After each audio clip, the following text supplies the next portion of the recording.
Order. We have a pretty full crowd here tonight. I know passions and opinions are hot on a couple of issues that we have here tonight for city council, employees, audience. Let's try to keep it civil, have good discourse. I'm glad everybody was able to make it out and we'll hear everybody out tonight. So can I get a roll call, please? Luke Spence, Here. Henry Corbin, Here. Dane Nielsen, Here. Jason Sampson, Here. Steve Skaggs, Here. Sandy Eric. Here. Moving on, number 3, approval of the agenda. Move to approve. Second. Any discussion? Council, please vote.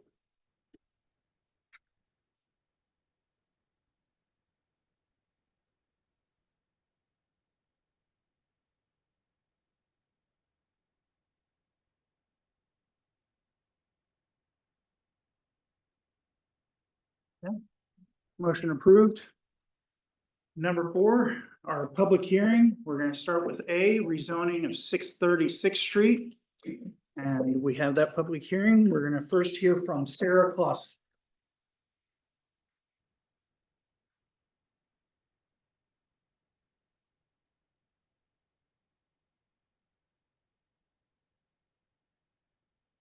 Good evening, Mayor, council members, city staff, and fellow residents of Nevada. My name is Sarah Clausen, and I live at 724 10th Street with my husband and 2 high school age children. I've been a resident of this community now for over 20 years. In fact, when my husband and I were planning to get married, we researched multiple communities nearby in consideration of purchasing our first home. After understanding the quality education from this school district, the access to quality of life services, such as those in the downtown area, grocery store, bank, and our outdoor recreation, and the tremendous level of community engagement, we knew we would make Nevada our home, where we would raise our family. I'm here tonight in hopes of sharing my story with other families, encouraging them to consider making Nevada their home. The only problem is this opportunity is limited and has been for decades. 15 plus years ago, I was introduced to several organizations that were strategically thinking about the future growth of our community. Vision 2020 was the driving force behind community-wide strategy and has now since been updated to 2040. However, the same effort to grow housing has come up short year after year. And now, more than 20 years later, we're still not seeing population growth for our community. In fact, Nevada has been growing slower than other Story County communities. For example, from 2010 to 2020, Huxley grew 28%. Gilbert grew 7%. Nevada actually had a negative 2% growth.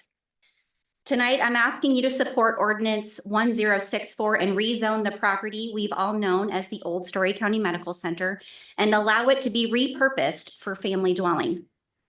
The property proposed as Nevada Flats will progressively target the strategy of increasing the housing options for Nevada families. Additional housing options, such as Nevada Flats, will have a powerful domino effect, resulting in a positive economic impact on our stores and our business services, increasing enrollment in our school district, and retaining a larger percentage of employees that work in Nevada but do not have the opportunity to live here.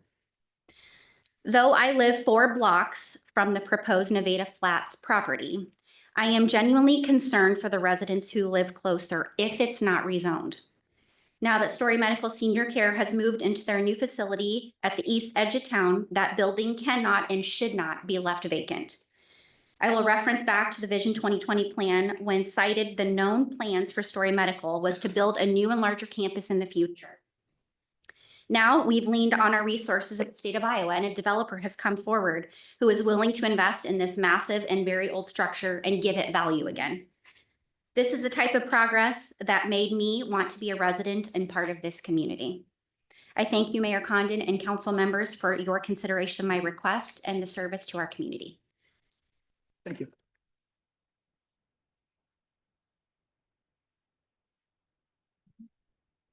Tom Richards.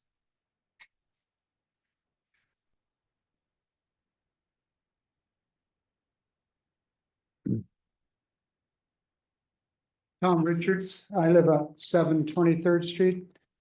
Came to Nevada about 40 years ago. Um, and I guess I would like to direct my comments to council members. I imagine you are pretty well entrenched in your positions, but to any who might have some reservations, I hope to reach you. There's been a lot there. I think the council is under a lot of pressure to pass this rezone. And I see some of the numbers that have been going around, like the demolition number, $2.6 million.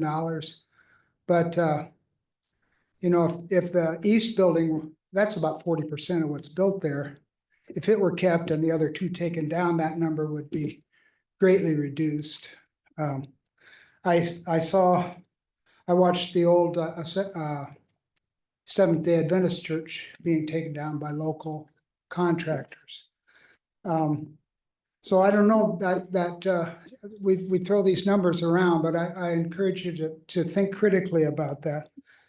And we've had some scenarios out, you know, some kind of apocalyptic scenarios with homeless meth addicts colonizing a shelled out building and accidentally setting fire to it, and we lose one of our firefighters there. And that's a bad scenario. I can give you another scenario that happened a couple months ago over in Ames on South Fifth, where a young person lured a young man from Boone into her apartment with the idea of robbing him, and they wound up murdering him. So, I mean, bad things happen. I think we need to maybe not make this a battle of weird scenarios. The thing I want to zero in on is the rezone, and this would be spot zoning, and you don't necessarily always say spot zoning is bad, but in this instance, I think I question it. If you're probably familiar with Nevada's zoning map, there's R4, there's a lot of R4 available in Nevada. There's R4 available just a little further south on Sixth. All of that Academy area, from the creek over to the railroad tracks, and from the bridge down to New 30, that's virtually all R4. And there's some fantastic sites along the creek. If you wanted to do a 60-plex and something really great, look down in there.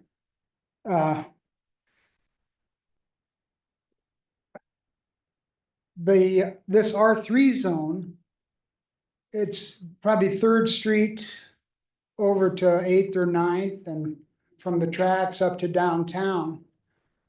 And this proposed spot zone is right in the heart of it.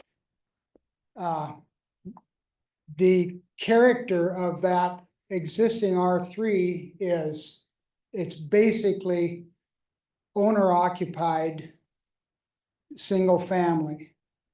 And then here and there, a house has been taken down and someone has put up an 8-plex or a 12-plex. But the character of that neighborhood is single family, owner occupied. It's a huge resource for our community. That is affordable housing. A new ranch, 1,400 square foot new ranch, probably $400,000 or maybe $700,000. And we're building those, and that's great. I want to. But these older houses in that R3 neighborhood, you can find a house for $150,000. Melissa, you guys bought a house, you know, kind of an old beater house, 15, 20 years ago, and it's a beautiful house now. And that's really what's been happening in this R3 neighborhood in Nevada. People have been buying those houses. When I came here 40 years ago, I work on old houses. I look at this stuff. I wish I didn't. But the houses are much better now than they were 40 years ago. And this is where young families can get established in our town, and maybe they rise up and eventually they can get a $400,000 house.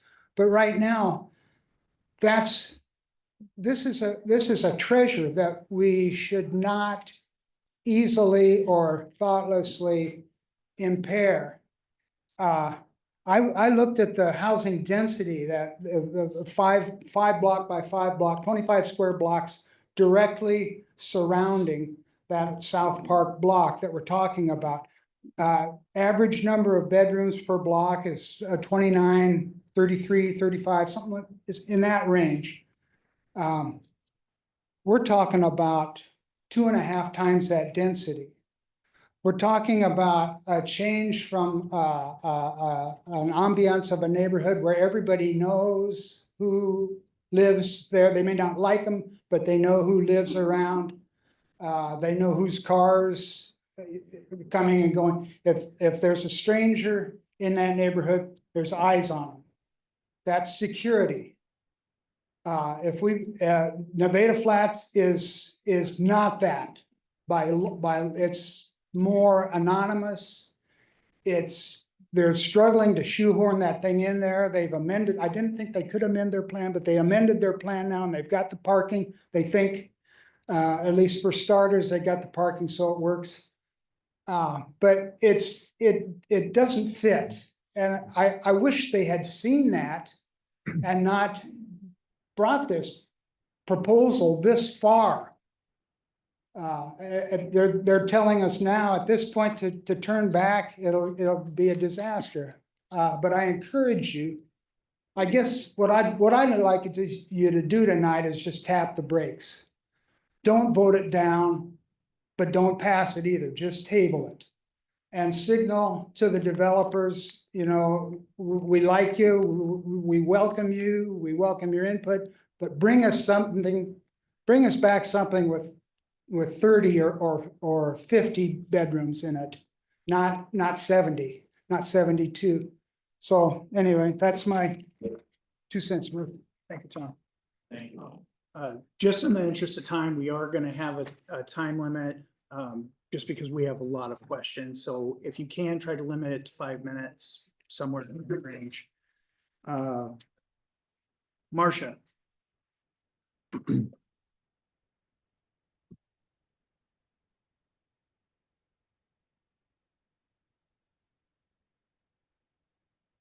My name is Marcia Rima. I live at 521 6th Street. My husband and I have lived there about 20 years. We live across from the parking lot, which would be the parking lot to the south of the former hospital. And I want to express to you that I am not in support of 60 apartments, primarily because of the noise and congestion from a parking lot and parking in general. This proposed project has added more parking across the street from us. And I want to tell you, a parking lot across the street from us, car alarms going off at any time of the day, revving engines, motorcycles, all of that. And this parking lot that exists there now holds 23 cars and they were rarely full. But with the addition and the changes to more parking, we're just not looking forward to having an additional amount of noise and chaos right across the street from us. I think I speak for many of people in the neighborhood and say that we do support that this facility be made into apartments, but not 60. I think there's a better plan for these apartments, something that would be more appealing to the demographic that you're trying to appeal to. The young professional might want some garage space. They might want a car and a motorcycle. They might want multiple parking spaces and friends over and plenty of space to park. Also, the other demographic that I've been told that they're trying to appeal to are the people who own homes who might be tired of mowing and shoveling snow. Are those people going to move into this apartment and walk across the street in the middle of the winter to get their car? Do they want to scrape snow off their windshields? Do they not perhaps want a garage space? My ideal scenario would be to remove some of the buildings and keep some of the buildings and have lots of space for parking, maybe some garages, and make those apartments appealing to all ages. Thank you. Andy Kelly. Andy Kelly, 1322 4th Street. I'll be real quick. I listed my reasons for not supporting this 2 months ago when it got voted down. I don't think enough has changed. Change my mind, change your mind. So today I still don't support rezoning this for the plan in place. Thank you. Tyler Smith.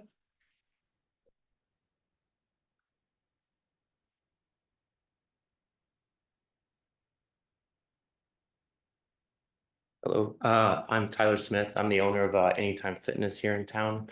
I own the business for about 4 years now. About 2 years ago, I bought the building and the land. So you could say I'm heavily invested in the community. I've come to Nevada, not being a native to it, and I really love this small town. And it's something I've very much liked to do these past few years. I've come in favor of the rezoning. I want to inform the people in the council that the president of Capstone came to introduce himself to me at my business. We are currently working out a deal where his tenants would have memberships at my facility. This shows me that they want to work with the community, that they're not just trying to take our money out of the community. I guess selfishly, they are working with the community to support us. I'm also in favor because we need growth, not for the sake of greed as a small business owner, but the sake of survival. I'm an owner operator that has put tremendous pride into his facility. I think if you come there, you can see what I'm trying to provide to everyone and what I want to do to support everyone. But the increase in property tax, increase in energy, while not gaining growth in the city, is getting increasingly hard on small businesses. We are forced to cut our profit margins or inflate our prices. This isn't something I want to do. I'm not in a position where I should do that. So we need growth, and I'm not saying Urbandale or Ankeny growth, maybe a few hundred a year. We don't need to fear it. Our small town feeling is something we can protect culturally and not something we should gatekeep with our population. Thank you. Thank you. Brian Tucker.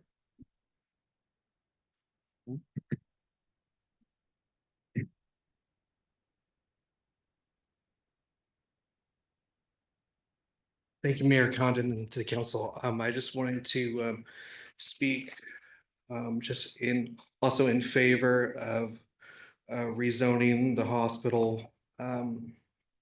So my family and I have lived here for 20 years.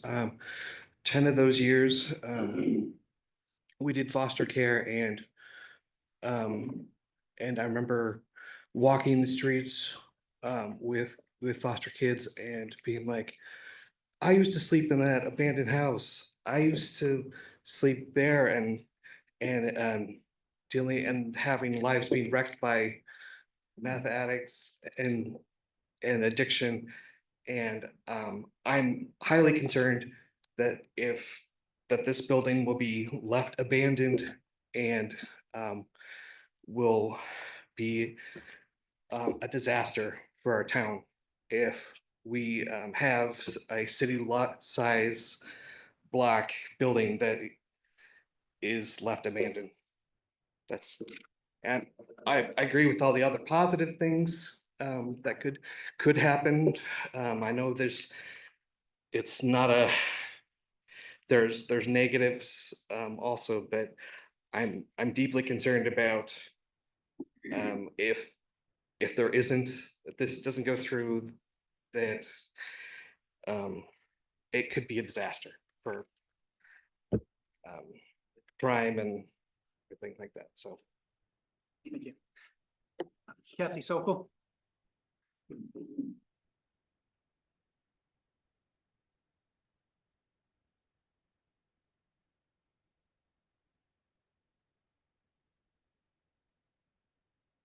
Mayor Condon and members of our city council. Kathy Soko, I live at 717 Fifth Street. I continue to oppose the rezoning of this property and adjacent parking lots for the many reasons and concerns you have already heard and that continue to be voiced tonight. While I do appreciate the attempts of the Capstone Group, the architect, to make some changes and to address some of the concerns, we continue to circle back to 60 units. It's too many. Again, and I will echo what others have said, it's not that we want the building to be empty. It's not that we want it to be derelict and run down. We were not given a choice of other options. People have said, where are the options? We weren't given a choice. No one was given a choice. Specifically, so the angled parking that just came up in the new plan, thank you, the additional angled parking makes more spaces, yet it also creates more issues. It creates issues for safety and speed on those streets that we live on every day. We have seen kids on Fifth Street almost get hit because of the speed in which, and we've talked about that before here, the speed in which people go down Fifth Street. And I've heard now maybe plans to mitigate some of that. We shall see. There are also questions to be raised regarding City Code 135.11. That code indicates that with special permission from the council, but the abutting property owner, that parking terrace may be paved with concrete or asphalt. And I looked at some of that. We have a couple of spaces in Nevada that are that. And that means that that property owner would need to maintain and remove snow from that area. Nowhere can I find what maintain means. There's nothing written, and in fact, there's one area in town where there is property that has that terraced or parking in the parking area, and there is no agreement. And now we're saying all of these extra spaces in that green space that Capstone or the property owner, the Hunsinger management is going to have to maintain. What does that mean?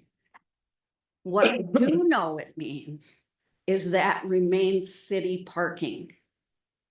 It is not specified just for tenant parking. Any resident of Nevada, any neighbor, any visitor can use that parking. They are not specifically reserved for tenant parking only. How does that fit into the current proposed project of having the requisite number of parking spaces? You know, you might see this as nitpicky or trying to find problems where they don't exist, but this brings us back full circle to 60 units. It's a nice piece of property. It's a gateway to our community. It's our neighborhood. We want it to look nice. It seems that because we as neighbors, and I'll use the word we, found out about this ill-conceived project after it was supposedly a done deal, everyone now feels backed into a corner. We all have our own corners. Capstone in their corner is the grant can only be used for 60 units corner. Trying to make some placating concessions when they likely had no idea that there would be this much, that there would be this many city residents vocal about this project. The council's corner being trying to represent the constituency with what's best for the city. Who defines what's best for the city? The city not wanting Capstone to walk away and be left with, and I'll use a quote, an albatross. And we, as neighbors, having the corner of serious and valid concerns. Interestingly, we have seemed to end up being the bad guys. Just because we've spoken up. We have been accused of not wanting new housing, of being against economic growth, of spreading myths, of being the over emotional minority. And these are some quotes from around. And more recently, a vocal minority with information based on ill-informed decisions and false information. We can assure you that most of those accusations are false. We know firsthand about the parking issues. Marcia spoke to some of those. The traffic on 5th and 6th Street, because we sit on our porches. The rental units we already have that we've had difficulty with. Kathy, I'm sorry, if we're gonna get to everybody, I have to. Okay, I'm gonna say one more thing. We have spoken with many people. We have done research. And what we are asking you to consider is that we are your neighbors, neighbors that have long-term investments. And neighbors who have had no say in 60 units or commercial storage. Thank you, Kathy. Steve?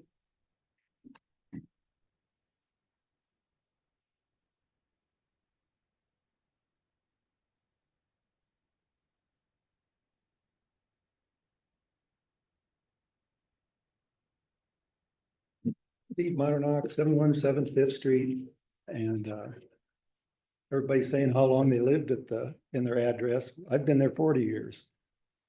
Anyway, I'm opposed to this project, but I'm not opposed against housing. I think you've heard that before, and I think many of the neighbors feel that way. What we're against is the 60 units. And every time we ask Capstone, can't you reduce it? No, we can't. So we're upset that some out of town and out of state entities are trying to decide what the neighborhood will look like and how it will function in the future without any consideration for what we want. The concerns for traffic, parking, property values have been ignored and even called myths by city staff. You would think the NEDC, Brenda, and Capstone would believe the people that actually live in the neighborhood rather than something that they assume to be right. When I heard about the number of apartments, I thought a lot of single apartments, studio apartments. Why do we need so many of those? So I went back to see if there's some kind of a housing study that would prove that fact. I found the 2020 Story County Housing Study, and I looked through that and I really couldn't see where they said anything that specific. And I know NADC would say, what's a 2020 study? That really doesn't matter anymore. It's old. But you know, I found some points in there that don't grow old with time. And I'd like to go over some of that stuff now.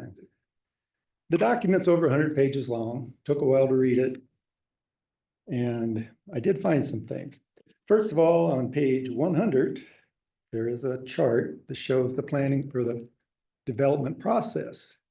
3 phases: planning and approval, finance and design, final design, and construction. Under phase 1, the first thing listed was community engagement. So far in the process, it appears that Capstone has finished phase 1, phase 2, and they're ready for phase 3. And we're still sitting here.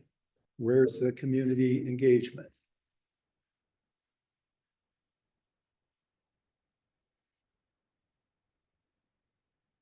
The neighborhood engagement, you know, you think about it, why wouldn't that be the first thing someone would do if they're planning a development? Find out what is actually needed in the neighborhood.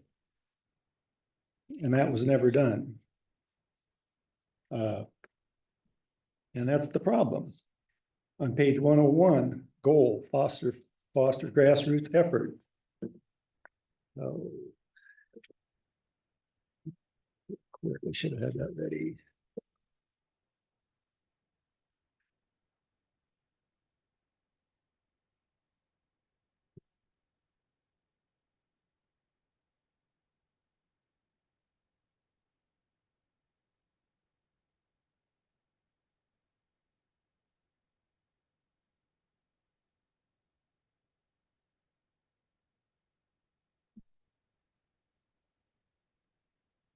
I'm glad I didn't copy all 100 pages.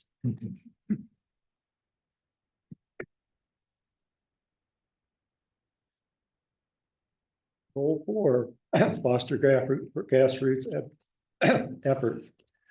Says number 1, don't rely entirely on outside developers who need to build large scale for profit margins.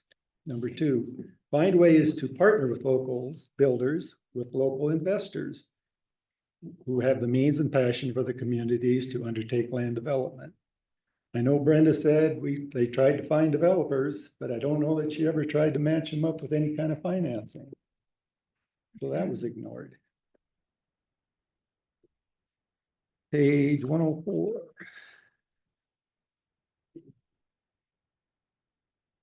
Maintain fair zoning and regulations. Under number 2, develop an exclusive community process so that people know exactly what to expect. And at the end of that paragraph, it says, therefore, the location and desire of different types of housing products is vetted earlier rather than hearing about it at a zoning meeting. And that's what we found out. It was all the way down the scale, and all of a sudden we hear about it.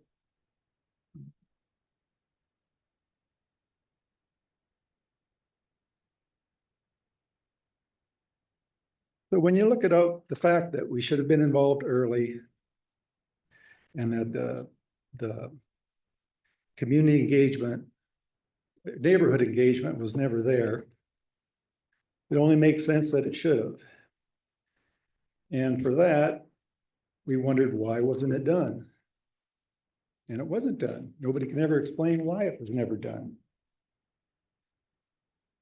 The last thing I want to say about this report is, in the acknowledgement page on this document, Brenda Dreyer, NEDC, served on the technical committee that produced this study and played a part in what is in it.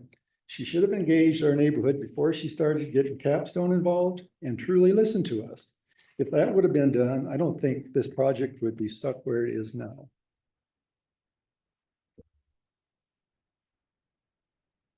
Thank you, Steve. How much time I got? I think you're out. I think you're done. Okay, I thought you'd wrapped up. No, if you have any, I got a couple more sentences. okay. Then I looked at the comprehensive plan done in 2003. There's a statement. Nevada should continue zoning and land use policies that protect the integrity of its neighborhoods.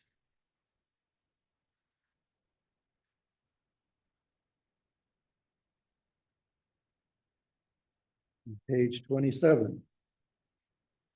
Planning and city involvement, planning and city improvement is much about people participating in decision-making as is about physical improvements.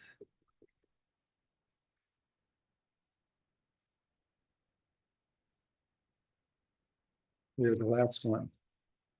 There's a statement here that says, assure that each neighborhood provides a good residential environment for its residents.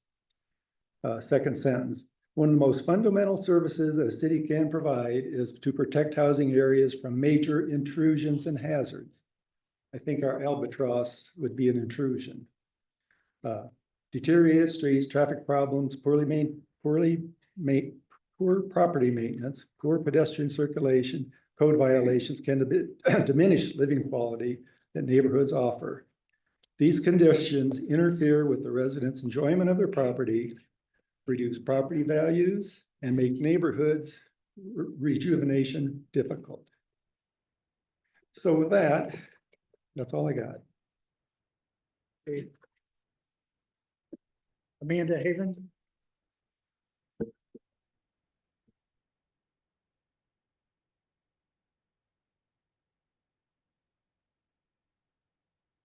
Well, I did not have anything prepared and I realize I am way out of my depth. So I literally sat there and typed up something.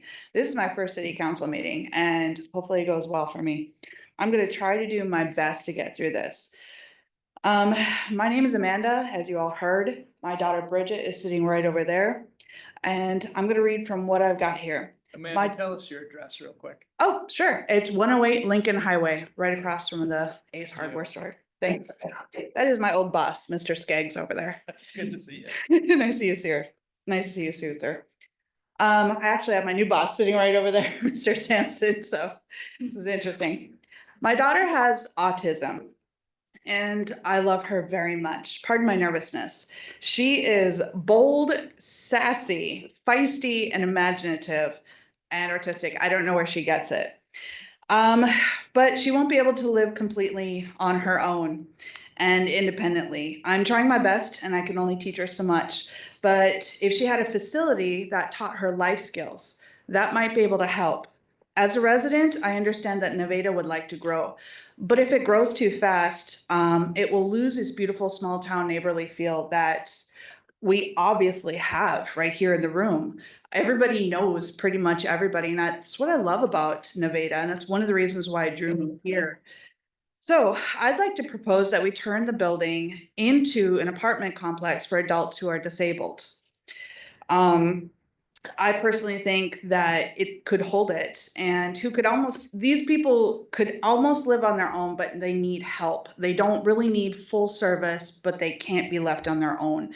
And you could use that site to train them and to have life skills. We could even make it transitional where they could maybe someday move out on their own or be permanent. I think that because the facility is the way it is, because it used to be a hospital, we could teach them to do laundry, in the facility on site, how to cook and help in the kitchen. And, they would feed the residents. So that would cut down on the staff costs too. And they could also learn how to care and maintain the grounds. They could learn life skills. Some special adults may not have a job or be able to hold a job. So what do we do with them? I know that some people don't have anybody with special needs or know of anyone with special needs, but for people that do have someone in their family or have that close to their heart, that is a huge worry, a very huge worry. What do we do with them? So I would like that maybe this facility be used to teach them a purpose and some skills. And I'd like to point out that people with disabilities is a fast growing community. What do we do with them? I'd like our community to maybe rise to meet the challenge and, step up. As a mom, like I said, I don't know where my daughter is going to go when I die. And I'd like to know that she's taken care of and has a purpose, but not forgotten and sitting alone on a couch, sitting in a group home.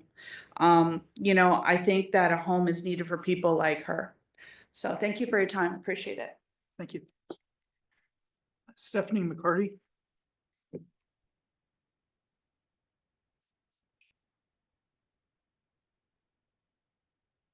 I'm Stephanie McCarty. I live at 525 Fifth Street. I am not opposed to the rezoning to allow 60 apartments, mostly because of the fear of what it would end up looking like in the future if abandoned and gets run down. Do I think 60 units is too many and 40 or 50 would be better? Probably. However, that's not what's on the table tonight. And I do understand that they are limited for their grant that they have to have 60 units. I do recognize that there is a need for more housing in our community. What I am opposed to are the extra vehicles that parking on the streets will create. I have firsthand experience dealing with parking issues along Fifth Street. Vehicles already park for days at a time and sometimes even weeks at a time without moving. For me personally, this creates issues during the winter months when snow is plowed, as well as during the mowing season when I am trying to mow my front yard if there are vehicles parked along the curb. The city already does not enforce the parking regulations in the area with other apartments. So the extra vehicles would obviously create more congestion on the streets if still not going to be enforced, continuing to make snow removal and mowing difficult. I was pleased to receive the letter in the mail this last week from the Nevada Economic Development Council stating that the developer has an alternative site plan, which includes 150 parking spaces, which does meet the zoning requirement. That was until I got to the part that the developer also wants to reserve the right to request a waiver for fewer parking spaces, allowing a higher percentage of green space. It makes sense to me that when someone moves into an apartment, they are not expecting to have a huge yard, but they likely would be relieved to know they have a parking spot on the premises and not have to possibly park a block or two away to find a parking space. I understand that waivers can sometimes be necessary, but in this specific case, maintaining enough on-site parking spaces, which not only meets the zoning requirement, but also makes citizens happy by would make citizens happy by limiting vehicles parking along the streets, that it would not be too much to ask that the council approve the developer's request for the property to be rezoned. However, the council should not consider allowing a waiver for fewer parking spaces so that the developer can maintain a higher percentage of green space, which would allow less on-site parking. Thank you for your consideration. Thank you. Lindsay Dieters.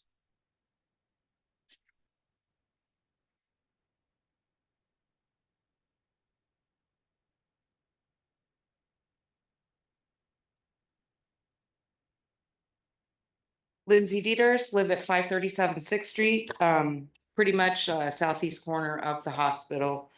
I want council to take heed at all the signs that are on the properties around the hospital. And I say that knowing full and well, I didn't put a sign in my on my property line simply because I've struggled with this. It's not that I don't want, housing in Nevada or, the not in my backyard kind of thing with this.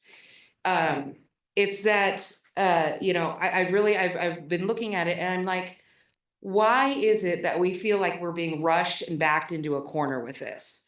We didn't find out about it, like somebody said, until it was a done deal.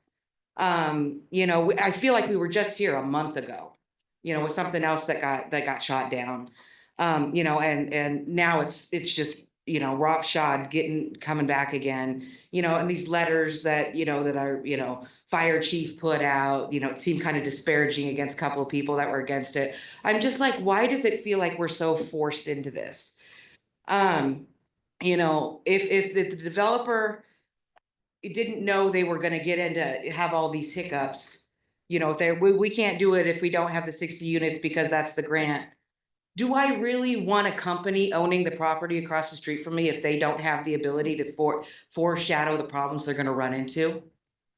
And I realize that there's a lot of rumors. We're a small town, it's a big rumor mill. But, I hear this thing that the property was sold to this place for like $1. I don't know if that's true, but I know that I look at the Story County Assessor's website for the Nevada Flats owning this property. And when if I sell a house, it'll say how much that house, sold to the new person for. It's so zero on the Story County Assessor's website. I hope my representatives here in town would look into that and find out for us. Because it just seems like something's amiss here. I want something to happen with that property, but if all the neighbors around that property aren't scared of it turning into a meth field empty cesspool, then maybe we shouldn't have this fear. Maybe we should take that pause. I've lived there for 20 years. I'm not necessarily worried about the parking. I remember when there were students that used to come in and out of that hospital all the time. Heck, we used to call the cops a few times because they would park in front of our driveway because there wasn't enough parking. I understand all those issues. I'm not necessarily in fear of that. I just don't understand why it feels like all these powerful players in our community are trying to shove it down our throat. So that's all I got. Thanks. Quincy. Connie Page.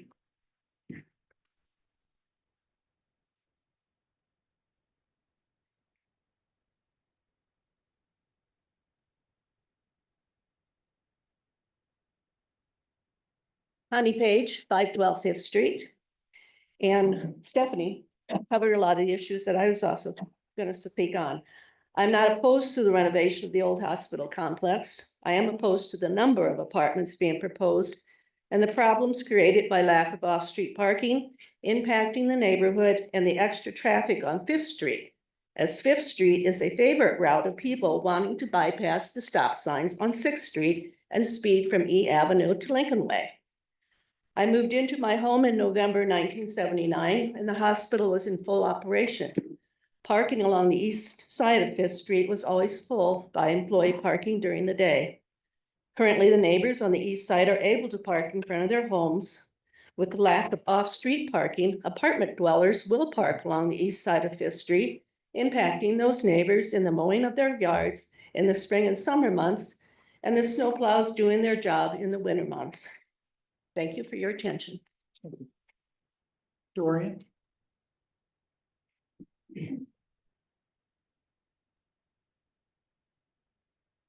I'm Dorian Meyer, 622 Fifth Street, Nevada. We've lived in our home since 1990, and I'm pretty much a lifelong resident of Nevada, K through 12. I come before you once more to discuss my concerns regarding the proposed capstone project and rezoning to allow 16 apartment units to be established across the street from my home. I simply fail to see how cramming 60 units into this structure serves the community. The way it is set up, it does not aid in the tax burden of Nevada residents. In fact, if this project goes through, I fear it will devalue homes in our neighborhood, further weakening the tax base. Frankly, if the proposed apartments existed when I bought my home, I would not have bought it. Infrastructure such as streets and sewer were not built for such population density. We should not create concentrated maximum housing because we want to check off 60 units on our to-do list. NEDC has yet to complete a current housing study for Nevada, but wants City Council to blindly charge forward. I don't know what the housing needs are for our community, but the plan has us invest grant and tax money in the first NEDC proposal without investigating or requesting alternatives. The neighborhood is an outstanding environment for families, being within walking distance of the elementary. The plan creates mostly one-bedroom and studio units, not what a family needs. I just don't understand the reasoning. We aren't a bunch of NIMBYs. We are long-term residents rooted in our community who are alarmed at the disruption of our neighborhood. We are not ill-informed malcontents, as some put it. We have sat through zoning meetings and every city council meeting on this project. We have attended open house and listened to Brenda Dreyer and the developers. We want the same thing you do. A substantive, well-thought-out plan that benefits Nevada and creates an attractive entrance on the Sixth Street corridor and brings growth to our community.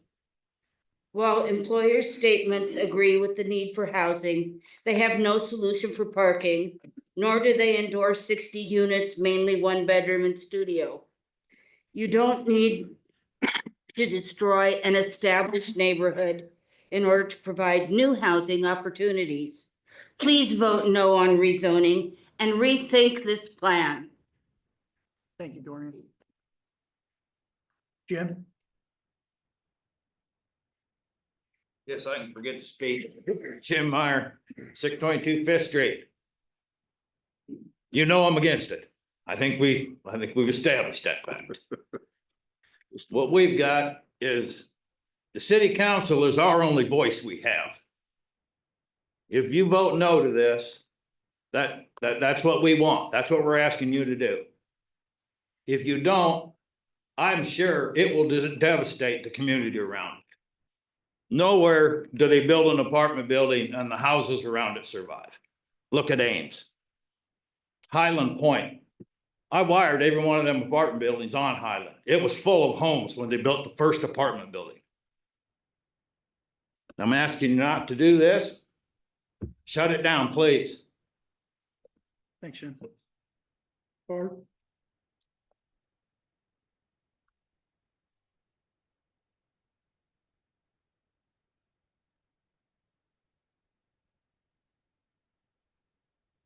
My name is Barb Mittman, and I live at 1119 8th Street. I come tonight as a former council member and personally as a Nevada resident to speak in favor of the proposed zoning change at 630 6th Street. I was seated on the council representing Ward 1 when the 2040 strategic plan was received in November 2021. Goal 1 is an additional 514 housing units. Units that meet the needs of current and new residents, including the completion of a new Story County Medical Center senior care facility. Goal 10 includes a strategy for redeveloping Story Medical's North Campus.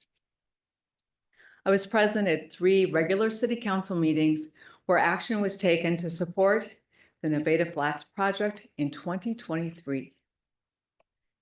Within weeks of the hospital board of trustees consideration of a non-binding letter of intent from the Capstone Group, the council heard a presentation from Brenda Dreyer outlining the proposal that was affirmed by the hospital trustees to repurpose the North Campus specifically for housing.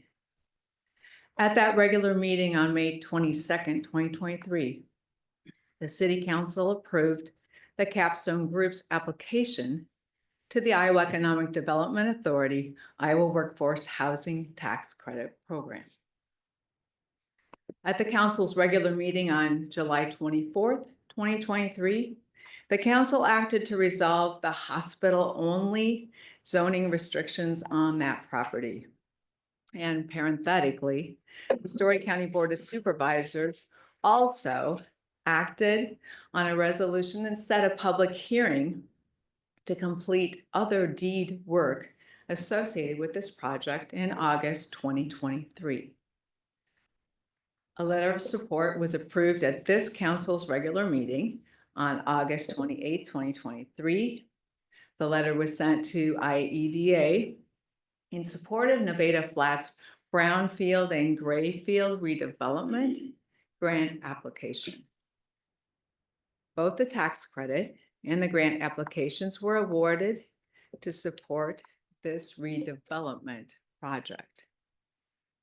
In my mind, the prior actions of the Nevada Economic Development Council, Story County Medical Center's Board of Trustees, Nevada City Council, Story County Board of Supervisors, and the Iowa Economic Development Authority demonstrate support for this Capstone Group project and offers a foundation from which this council can move forward and approve the proposed zoning ordinance under consideration on tonight's agenda. The approval of this zoning change has the potential to influence the entire community and region.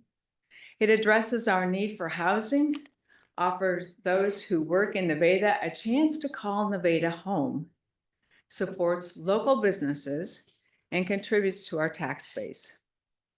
All that and an offsite storage to support the growth of Nevada Food at First, a local nonprofit that addresses food access in Nevada across Eastern Story County. I sincerely appreciate how the neighbors, the Capstone Group, the council have organized and engaged one another to communicate concerns, offer details, and account for all the effort that has led us to tonight's decision. Thank you all. Thank you, Burke. Dean Rogers.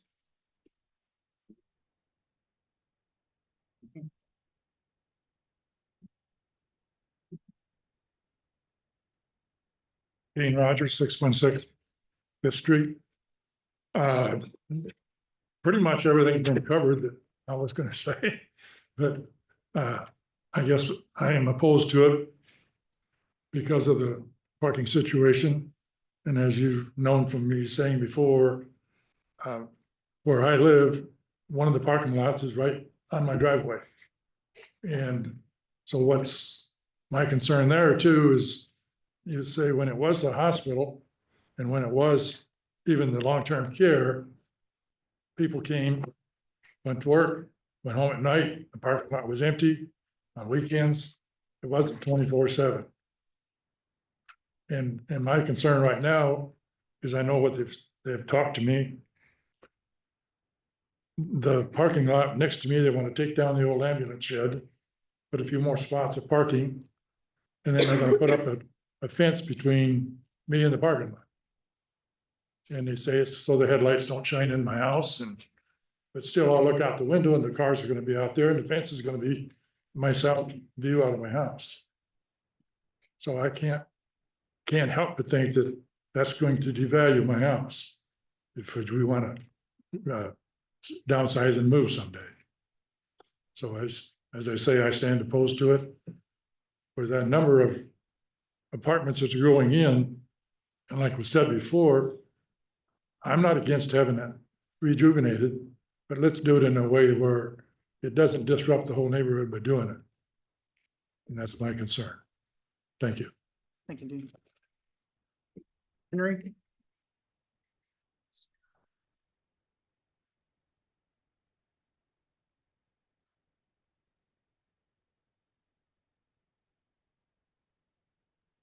Good evening, Mr. Mayor, Council. My name is Scott Henry, 21391 620th Avenue. I'm a past president of NEDC and a current board member for the organization. And I just wanted to come and voice my support of the project. We've spent countless hours and now going on multiple years working on this project in order to take what was a building that had been or was planning to be vacated and repurpose it that would meet the needs of our community that were clearly outlined in the Nevada Vision 2040 plan. And a lot of volunteer effort goes into not just your roles, but also the NEDC and also the community members that participate in building those visions and those plans. And so it's exciting for me to think of an opportunity to address not only a need for a community that is trying to grow, but has struggled to do so primarily because of a lack of housing. It's also exciting to look at taking what would be a vacated building and repurposing in a way that doesn't change the aesthetic of the neighborhood, but actually brings people closer to our downtown. I work downtown every day, and when I come out of my office, I try to go to lunch. I was walking out of T.E. Alderman's the other day, and I looked down. You could actually see the top of the building, and it just kind of made me realize just how close to downtown it is, and the opportunity for restaurants, our service industries, and others, many of which I think are struggling right now and going into the economic environment that we're in. So to have the opportunity to continue to support the community that I grew up in, raising my kids in, I graduated from here, doing business here. And I think the population is the same or less than when I graduated. So if we're worried about growing too fast, I don't think that will be an issue for us. I think we need to continue to find ways to just grow because that ultimately will bring the tax base that we need, bring the kids to our schools, and continue to support the businesses that are trying to make it here. And many of which, as Tyler mentioned, are small businesses that are our operators. I appreciate your consideration. I know these are tough issues. There's a lot of different emotions and opinions that are out there, but I really do commend the efforts of Brenda Dreyer and Nevada Economic Development Council throughout this whole process. Thanks. I have another one up here, but no name. Does anybody else want to speak about this issue? Charlie. Oh, I think Charlie's before you. Well, you know where I stand. Charlie Good and Quick, 759 18th Street. You know where I stand on this. You know, just a couple things. When I came to town, I wanted to build a bigger building. I was told, nope, can't do it. Too big. Can I use these city right away for parking? Nope, can't do it. Got to be all on your own property. You know, I am not against bringing people to town. Hell, I'm in a business that counts on it. And I remember when I was on the NEDC, I said something about buying the property on the north end of town that now Scott bought. And at that point in time, I was told that we're not in the business of housing. We're economic development. And my point that time was, if we don't have housing, we don't have economic development. And I'm not against that. I'm against 60. Okay. But I didn't get to come to town and say, this is what I'm doing. You have to adjust to me. I had to do what planning and zoning and the council told me to do. Okay. So I didn't get a 10-year tax abatement. Didn't get nothing handed to me. I came in on my own. I know they can reapply for another grant based on a different issue. I was held up for over a year in construction because I kept getting beat down, beat down, beat down. So all I'm saying is I'm not against growing the town, but 60 units is way too much. And you're giving them, the parallel parking is on city right away. So that doesn't tie it to that building. That's it. Thanks, Charlie. Thank you, Charlie.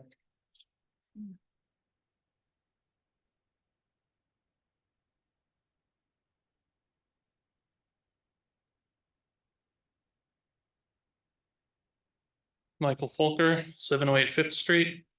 And I agree with the concerns about traffic and noise, but my biggest issue with this project personally is the effect that this many one-bedroom apartments will have on crime levels in the area. Statistically, is it maybe going to be 1% worse, or is it going to be 200% worse? I don't know, but it seems obvious that it's going to be some non-zero increase, and that's my concern. I'm curious if any crime stats research has been done as part of this project's planning already. And if so, I'd love to look at some spreadsheets about it. And so if research hasn't been done, I'd like to point out that you don't have to go very far for numbers. As others have mentioned, you know, just down the road in Ames, they have, judging by their police blotter and headlines, they have plenty of stats of burglaries, assaults, etc., coming from their similarly dense apartments. Yeah, I don't want to think I'm being unreasonable here, and if I could be shown that this concern is completely non-issue or is sufficiently mitigated somehow, then I would have a lot less resistance to this. But as the plan sits, this is a big enough issue to me that it even convinced a lazy guy like myself to get up and participate in this. So I was the one who ultimately researched what citizens in other Iowa cities have done in regards to Iowa Code 414.5. And I used those cases as some inspiration for wording the letter template that I believe most people ended up using as the basis for their protests here. The Iowa Code is activated when the owners of 20% or more of the surrounding property file written protests. And the wording in that is unclear, at least to me, whether or not that means 20% by count or by square footage, and if square footage, if that's under the radius, 200-foot radius or not. But according to my math, no matter which way you sliced it, we met or exceeded 50% protest rate. And that's also not counting some of the folks who might be out on long vacations and couldn't submit letters, nor is it including some of the tenants in the more reasonably sized pre-existing units, since that Iowa Code is concerned with property owners. So with that 50% number in mind, I also want to echo the statement that I don't want to hear anyone using the phrase overly emotional vocal minority, since by these numbers, we're not a minority. That's all I have. Thank you. Thank you. Does anybody else want to speak? Melissa? Hi, Melissa Mushik, 103 I Avenue. I stand before you guys. I was on council last time this came through and I voted it down. There were lots of reasons why I voted it down, mostly because the constituents asked me to.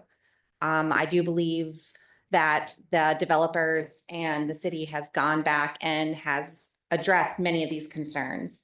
And so I feel that this is something that if I was at that seat today, I would vote as a yes. So I am here to giving my support for this project, and I'm pretty excited and thrilled that somebody is willing to put $10 million of investment into the community of Nevada. Thanks. Thank you. Yeah, please.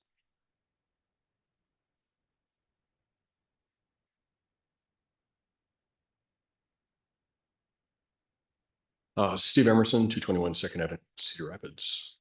I want to address a couple things real quick. We added additional parking because we were asked to. We don't think we need it, but 2.5 is what you guys asked for, so we did that.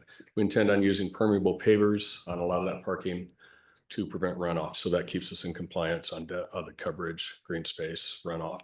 I'm extremely conscious about flooding. Went through it real bad. We intend on repairing the clinic plaster, staining it brown and tan. Again, that was asked by the neighborhood because that's the albatross of the block right now, doing that. Our management company also suggested that we assign 1 parking spot per bedroom, and that's it. That leaves us 84 spaces left for guests, extra vehicles if they want to rent them for, like, if there's a couple that lives there. So again, it supports the parking. We do have 60 units. They are 1 bedroom and studios mostly. There's only 6 2-bedrooms. That was by design. 17 4-bedroom units would be more people on that block than what this is.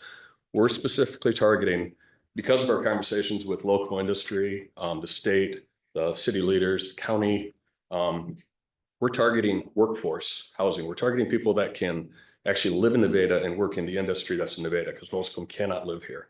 We're also targeting retirees. I own 2 assisted living facilities and independent living facilities. And the 1-bedrooms are the only ones that lease up, 2 bedrooms don't. So if somebody's trying to downsize and wants to free up their house so somebody can buy it, that seems to be the ones that fill up and stay full. So it was by design. We feel it's less populated than what it would be if you're trying to get 17 large families in there or large work groups in there, whatever you want. I love rehabbing existing buildings. That's one of the reasons we chose this project. I don't like new construction as well. Partially because of environmental impacts, partially because of impacts on the neighborhood. If it was new construction, it'd be a lot worse. I do a lot of historic work. This one's not following historic, but we're being good about that. I love your idea of special needs housing. I actually tried developing something like that in Cedar Rapids. Federal law doesn't allow group housing for special needs like that with more than, I believe, 4 units in one location. So I couldn't even donate an apartment to a special needs because we have a waiting list of about 200. So just want to address what we've tried to do. We're still listening. We still have the opportunity to make changes here, and we will still do that. We're trying to make this the right project. So we're taking notes, still trying to figure it out. Thank you. Thank you. Anyone else want to speak?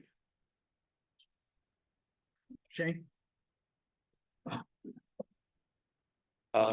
Shane Hines, 1325 6th Street. I'm still opposed to this, as we were last time.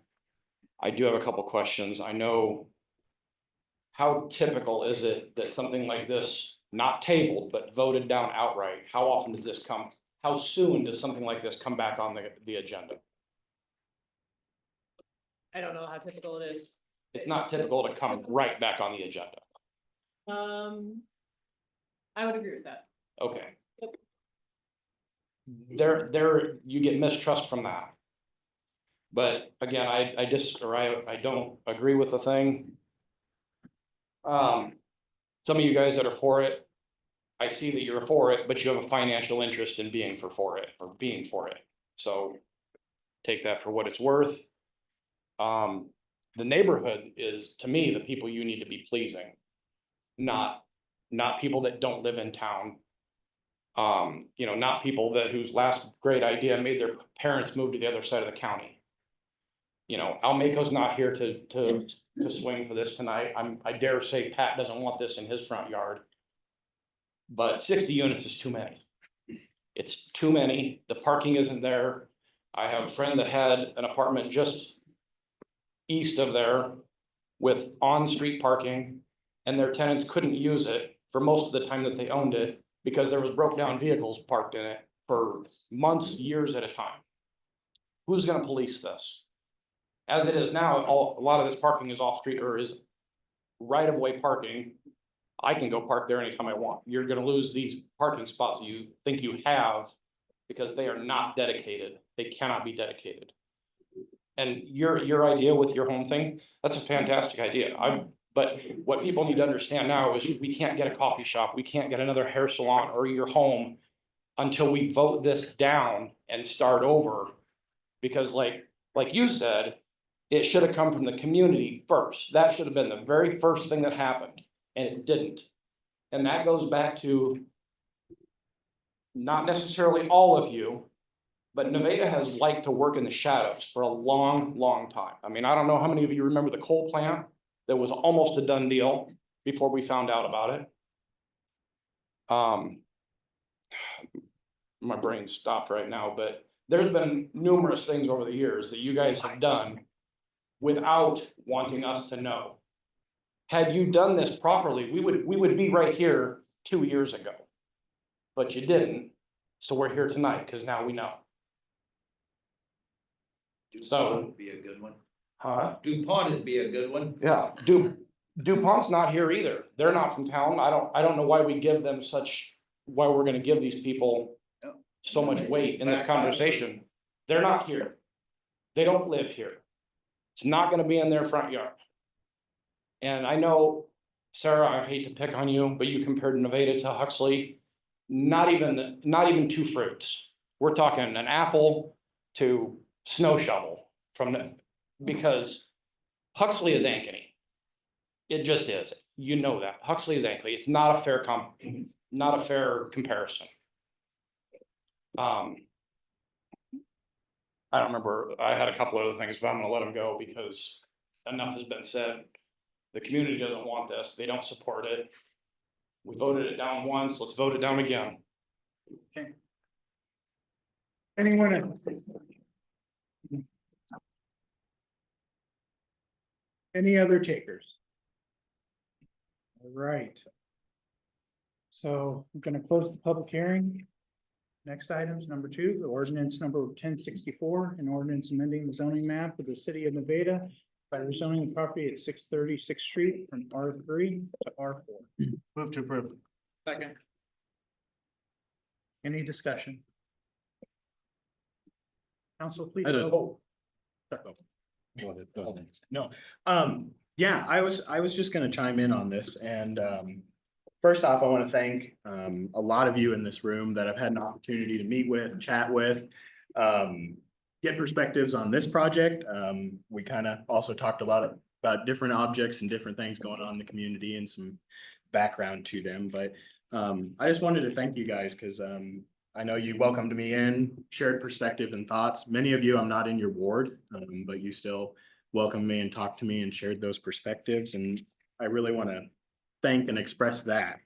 Sorry, I took too many notes here, but it was something, talking with individuals in the area and throughout the community too. A lot of thoughts, a lot of ideas that kind of come from this, but also tie into this project. No, parking is a huge aspect of that, I know I've expressed some concern with it too.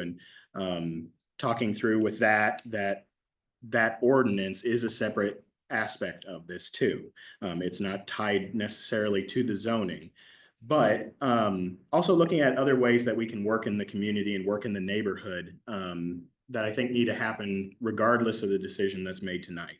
5th Street, I have heard different problems walking out there, different times of the day, checking it out, seeing. I firmly believe we need to do a study on that, traffic study, and we need to have deliverables from that. Looking at the flow of it right now, looking at pinch points, areas to grow. It's no longer the ambulance thoroughfare. It's now in residential neighborhood more. Kind of looking at maybe possibilities, and I know it's something that we're trying to look into, but neighborhood incentives and working with neighborhoods that are existing, ways to help with that too. That's something I'd like us to really firmly look into and look at that in the future. I don't have specifics right now, but something that I really think we need to look at in this neighborhood especially. Also, it was interesting looking at the 2040 goals. One of our initiatives was neighborhood associations and forming them. And that is something I have noticed that has formed out of this, is there is a strong neighborhood identity and strong neighborhood association that has really formed here. And I really think that is something we haven't really worked on that yet, but we had that as a strategic goal for 2025 to have accomplished that. And I think that we have a great group of people that we should definitely get this going and look at this with this neighborhood. And again, I just want to thank everyone for your input, your thoughts, emails, phone calls, visits in your dining room. I appreciate it, and it definitely helped me look at our community a little more in a big picture too. So I would just want to thank you all for that. Thanks, Andy. Luke? I had a couple questions. I don't know where the gentleman went, the architect. Steve? Yeah, we talk about asbestos in the building and asbestos removal. Are we talking asbestos removal or asbestos encapsulation or? No, we would remove it and invade it all. We won't encapsulate it in a residential facility. Okay. That's not what you said last time. No, you can. That's what the grant is for, wasn't You it? can encapsulate, but we do not. You said you were last time. Okay. You said you were going to encapsulate. No, it's tile. Settle down. I'm willing to let you be on the record. No, that's fine. We have a bid from Active Thermal to remove. I didn't ask you to try to trap you. I did not know the answer. So Okay. No, we have a bid from Active Thermal to remove it. Okay. And that's the Brownfields grant was awarded based on that. On the parking, we've talked before about limiting the one bedrooms or the efficiencies to one spot. Yep. Is that your plan right now? Yep. And our management company actually suggested that exact same thing. And we would limit the leases to single occupancies on those also. What kind of experience do you have in enforcing that? The management company has the right to enter whenever they want. If somebody's not on the lease and they're living there long term, if they're spending the night, their friend spending the weekend, that's fine. But they're the ones that have to enforce that. The management company does. Have you done that with any of your properties that you've done Yes. before? Yep. That was all. So even with the amended site plan that would have 150 spots, you would still Correct. limit Yes. Yeah. what percentage of the single? Well, there's only 6 2-bedrooms. So the studios would definitely be single occupant. The 1-bedrooms, we could limit whatever seems appropriate. There's 45 studios, I believe. So. Any other discussion, council? Well, I'll say I'm voting against this, first and foremost, because an overwhelming number of my constituents have voiced their displeasure, and I don't think I've had a single person that lives in the area say that they're in favor, to me personally anyway. I think about this in my own home and neighborhood. If I wanted to build a fence, I would go to my neighbors and talk about it before I went to build a fence. You'd talk about, where the property line is. And if there's a disagreement about where the property line is, you'd have somebody come out and mark it, and so that you know where the property line is. You talk about the style, you talk about the color, you try to make sure they're involved and know what it is you're trying to do. That doesn't mean they have a say, that they get a say in what you do, but it means that they're a part of the process and they feel enabled, and we've established lines of communication early before anything is done.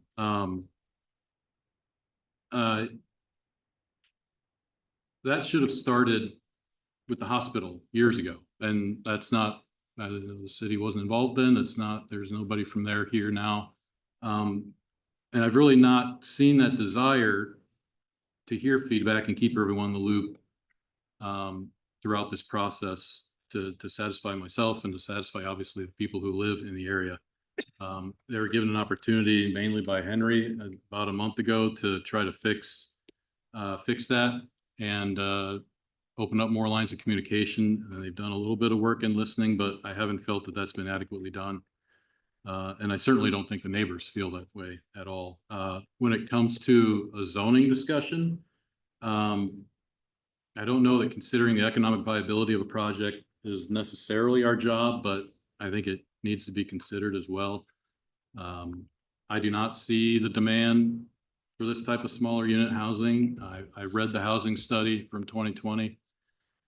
In my opinion, it shows a desire for housing. I don't know that it shows a demand for housing. When I think of demand, I think of supply and demand, and that would imply there's a line of 20 people waiting to get one apartment.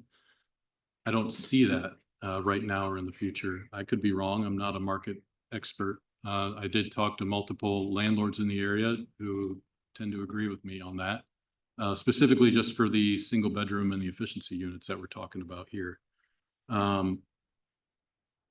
We've also heard that organizations like Burkell Makeover Bio, the big names, have a small percentage of their employees who actually still also live in Nevada. They work here, but they live elsewhere, which could be an opportunity for trying to bring some of those people into Nevada. But I don't think that that's necessarily shows that there's a demand for people to want to live in Nevada. There's a lot of reasons that people don't live in the town that they work in. Since I was 8 years old, neither one of my parents ever lived in the town we lived in. And with the exception of 3 years of my career, I haven't lived in the town that I've worked in.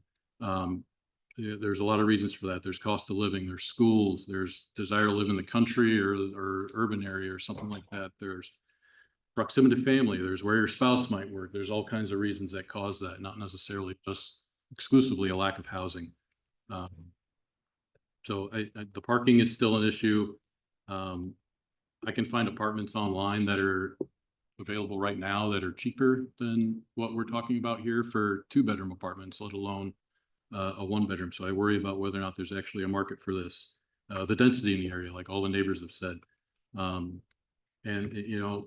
It kind of comes down to communication. Honestly, I think that if this would have been open and available to the public to talk from the very beginning by the hospital and by the Capstone Group, we could very well be talking about the exact same program with approval from the neighborhood if they were involved in the process, properly communicated, talking about it with them the whole step of the way, maybe even bringing them in on the decision-making process so they have some ownership of what's going on. But, none of that was really done. So, for all that, I'm voting against it. Anyone else? I have a motion and a second, so council, please vote.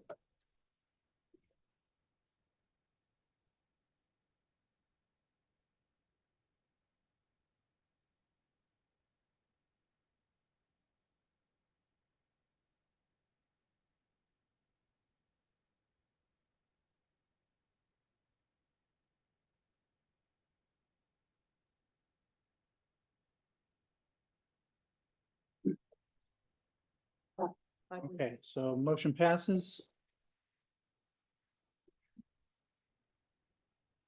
All right, so This is the first reading, correct? So there's still gonna be 2 more readings. yes. So everybody knows. So after an hour and 25 minutes, we move on to the second item. So item D, fiscal year 2025-2026 budget. It's a public hearing for that. I don't have any yellow cards. Would anybody like to speak about that? We can get the motion. Motion. The motion was for the reason. Don't see anybody wanting to speak. Great. Close the public hearing.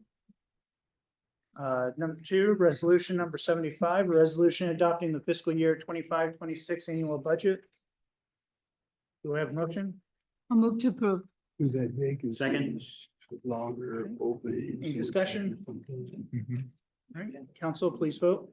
It's good after the fact. And a couple comments. Aren't these guys supposedly doing their non-profit deal? From the company that purchased it. Motion passes. Item C, it's West Indian Creek, Project A. Item 1 is public hearing on the proposed plan specifications, form of contract, and estimate of cost for the West Indian Creek project. Do I have anybody that wants to speak about that?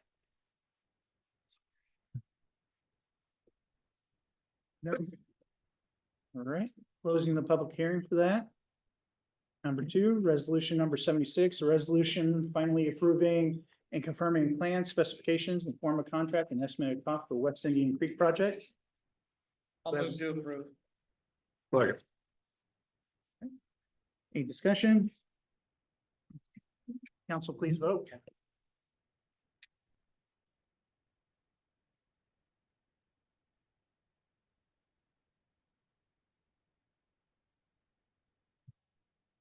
Motion passes. Item three, consideration of bids for the West Indian Creek project. In the packet. Okay. In the packet information.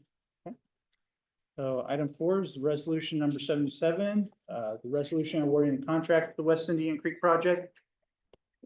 And motion. Move to approve. Second.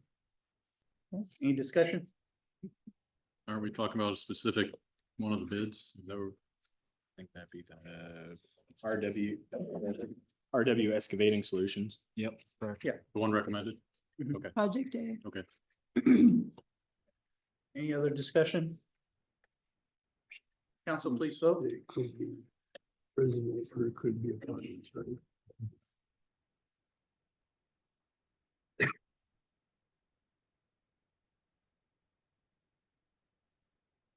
Motion passes. Okay.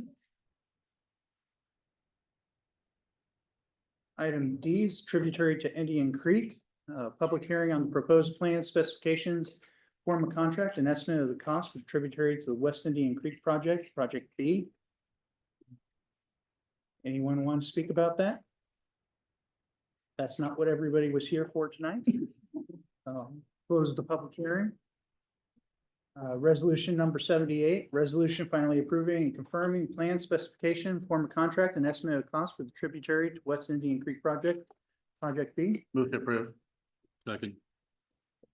Any discussion? Council, please vote.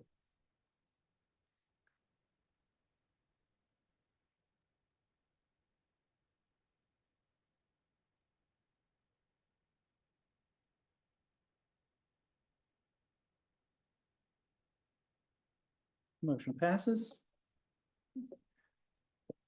Item 5, approval of the consent agenda. I have a motion. Hang on. Wait, wait. No, we have another Three and four. Oh, sorry. Skipped ahead a little bit. Number 3, consideration of the bids for the tributary to West Indian Creek project. Resolution number 79, resolution awarding contract to the tributary to West Indian Creek project, project B. Move to approve. Second. Any discussion? Council, please vote.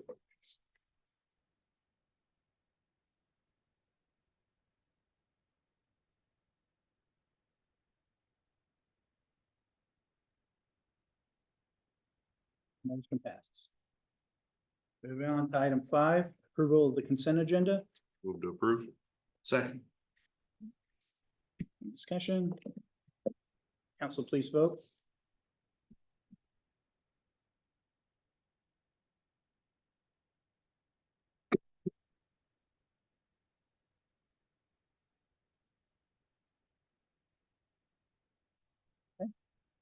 Consent agenda approved. Item A, approved minutes of the regular meeting held on March 24th, 2025. It's all. Okay, consent good. agenda. Excellent. All right. Mayor's appointment. All right, mayor's appointment. I can do this one. So I am appointing Jason Sampson as mayor pro tem. He made me laugh, so that's all it took. Move to approve. Second. Council, please vote. Okay.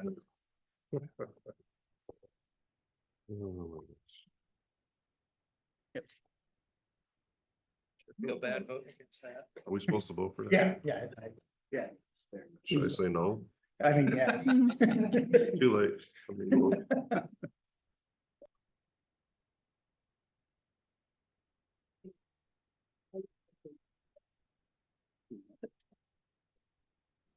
We're good.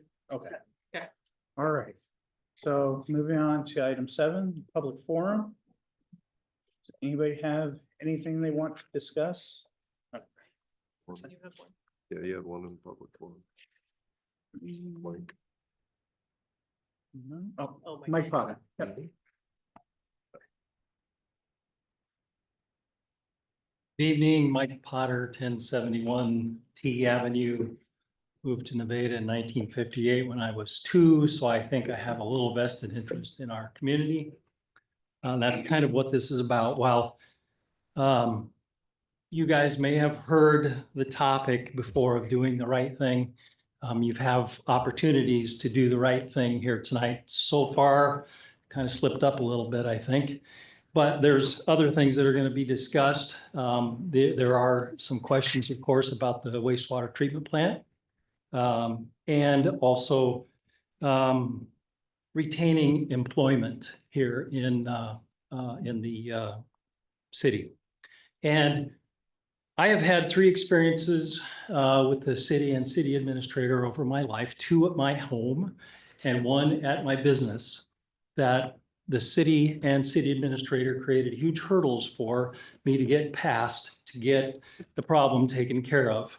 We had a construction project at T Avenue when I first moved in there in 1998. They dumped ballast from the road all the way around my yard, and I had to go through the city administrator, city council, threatened to go to the state ombudsman before they would remove the ballast, which had rocks, metal, and all kinds of debris in there that I was mowing over. Finally got that squared away, but it was a hurdle. Then when Cedar Valley came and finished up the project, they also hooked up my storm sewer with duct tape. And I know you laugh about that, but it caused my front yard to cave in, my back or my basement filled with storm sewer and sewage. And we had to go through a huge problem with that, with the council and the city administrator. And then at my business, which is now owned by Almaco on 101 Lincoln Way, when they were doing a resurfacing project on Lincoln Way, they decided that there needed to be a curb and gutter put across the front of my parking lot. And I had to again go through the city and the city administrator to request them to take that out. You can see the example of the work that is still there. If you happen to go past Almaco, and you will see that there was a curb all the way across the parking lot, which made it, of course, very difficult for people to get in and out of our business. So my point from that is that there have been hurdles that were placed for the city to make appeals on issues that come up. And I stand here tonight very disappointed that it's been 4 years for my friend Andy to get his building situation taken care of. That's inconceivable to me in a project like that when we know who has caused the problem and who has dropped the ball. So, Mr. Cook, I don't know you, but I'm very disappointed in your actions in solving this problem because I keep hearing all checks in the mail. We've heard that before. So I just want you to take that into consideration when you do the right thing. You have the opportunity to build a character platform and do the right thing. Thank you. Thank you. Charlie, did you want to speak? Oh. Of course you got it. Never want to turn it down. Well, I didn't think this you was passed an up agenda on item it. though. I mean, this is the agenda. item. I've got one on the public forum, if he's waiting to speak up. Oh, okay. Yeah, this is Then the I'll have agenda. Andy go. Okay, you want me to wait? We're going to go. Yeah, you can. Okay. Well, I mean, I have a little, some problems with the city, of course, you know, I've had it over the years and everything, but, you know, with, I like Jordan and everything, but I've had some issues with him. One of them was when we did the Main Street project, they were wanting to take a lot of my driveway away and basically let the 2 closed stores in town have better right of way than I lost $328,000 worth of sales. He said that would be back in August. I don't know what year, but I've yet to see that come back. And I may be odd, which I know I am, but I've never looked for a job in my life. I've always had people come and ask me to come to work for them. And I don't know how this thing came up for his employment at another city elsewhere, but when you, if you're looking and you get an offer, you take it. You don't come back and hold me hostage and say, hey, I need this because they're gonna give me this. I was in that situation when I went to other companies where the company that I was with says, hey, we'll pay you this much money. And at that point in time, I just said if I was worth it now, I was worth it then. But I'm not the one that went looking. Somebody came looking for me. But I accepted an offer and I took it. So the reconsideration tonight, to me, shouldn't even be considered. Just for the simple fact is that he went looking. And I don't feel he's gave 100% of his time to this, running this city, when he got his restaurant in Ames and stuff. I'm 100% committed to that store up there until I'm done in a few months. I've been committed to that thing for 30 years. I haven't seen the commitment here. And I just think you ought to think about that when you make your vote. Thanks, Charlie. Andy? Andy Kelly again, 1322 Fourth again. I have been attending city council meetings 24 and a half years. And attended probably 75% of them. I'm guessing attended maybe more than anybody in this room. So I think I know how to find information, how to pay attention to meetings, how to kind of have an idea what's going on. And I've noticed for the last 4 years, I don't know that it's every closed session, but I've noticed the last 4 years, whenever I've tried to watch the resolution of a closed session, it doesn't exist. The recording doesn't start. I don't know that that's legal, is it, Aaron? Closed session is recorded. When it comes out of closed session, it hasn't ever been put back on the city website for viewing. The action taken coming out of closed session, the tail end of the meeting hasn't ever been included on the videos for view by the public. Well, I mean, there actually isn't a requirement that you have it viewed, but it's open to the public to be here for any action that is taken. Right, we've been recording the meetings and we put them on YouTube. And there is always action items after a closed session, even if it's just to adjourn the meeting. And they haven't been recorded. So there was a closed session this week. I decided to attend because it's the only way I can find out what the action item is coming out. And Dane made a motion and I asked for clarification on it, as is my right. And it's the motion outside of a closed session. So it's a public motion for public information. And I was not given clarification on the motion, and it's at that point, there's not supposed to be any city discussion of it afterwards. The motion's supposed to be clear. I put it on the agenda. I can't think of a reason where I couldn't have been given clarification of what the motion entailed. It came out as public information 24 hours later. So I've seen candidates campaign on how they want to get the information out there, and we pay somebody to get the information out there, and we put the information out there. So we have a meeting that I attend, that I ask for clarification, and the answer is, I'll get it in 24 hours. Is there any reason I shouldn't have been able to be answered what the motion meant? Shouldn't have been a secret. I can think of some reasons. We're not proud of the motion. We don't want the public to know, or we really don't like me, which is viable. I'll give you that. But it's only given lip service to wanting the public to be informed if we spend money to only inform them of what we want them to know.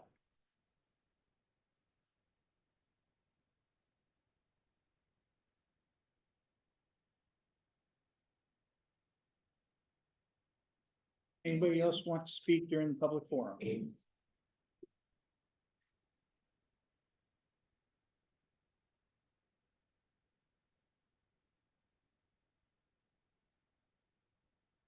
Scott Henry, 21391 620th Avenue. Apologize for my squeaky voice here. I was here for the housing thing, but I just want to come in and rebut, I feel like some negative comments directed at our city administrator. As a private sector individual and business person trying to do things in our community, I've had nothing but great experiences with Jordan Cook. I've also seen him go above and beyond in defending the city's money, in negotiating a development agreement with him, even when I maybe disagreed with some of the outcomes that came of that, but it was always done in a respectful and professional manner. And so I commend him for that. I think the city council is already aware of that, but just wanted to know that that's been my experience. I don't dog anybody for trying to be entrepreneurial, and sometimes it works, sometimes it doesn't work out. And so if I'm having somebody looking to manage our budget and run our city, I like that they're willing to try new things, take advantage of the tools that are available to them, and live with the outcomes. And I think Jordan's done that both positively and negatively in his personal life. So that's all. Thanks. Does anybody else want to speak?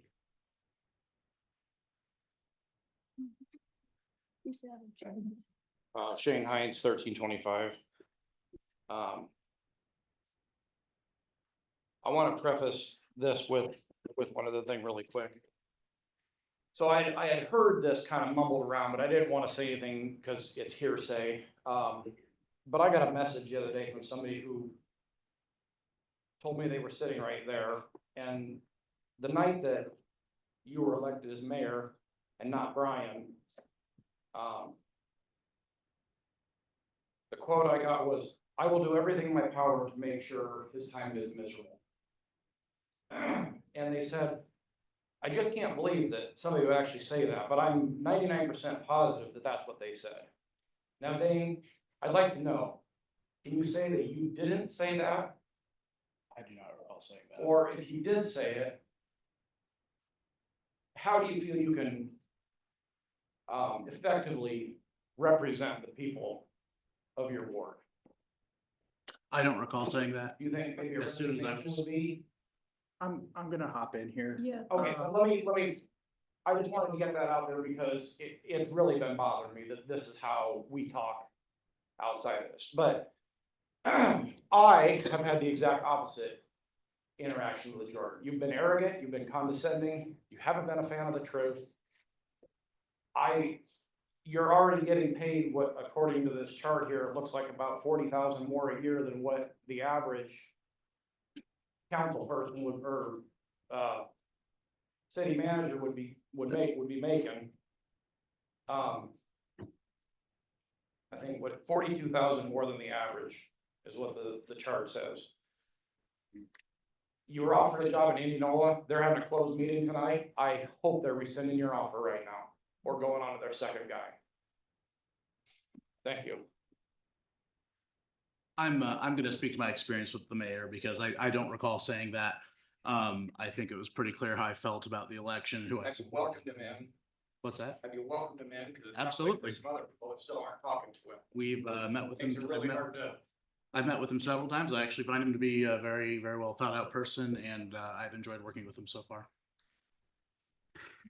Well, this is a weird spot. This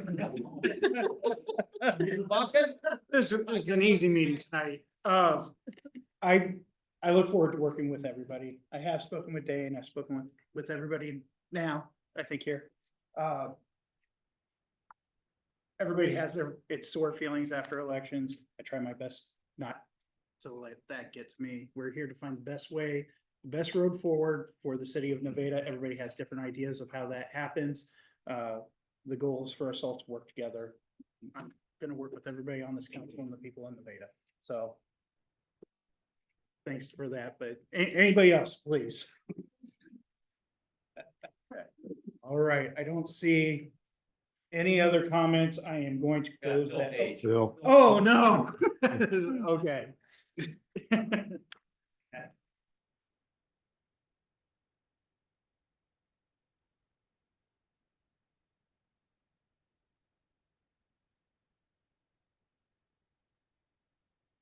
I'm not Charlie Good, I'm Phil Page. We lived in Central Town for many, many years, raised our kids in Central Town.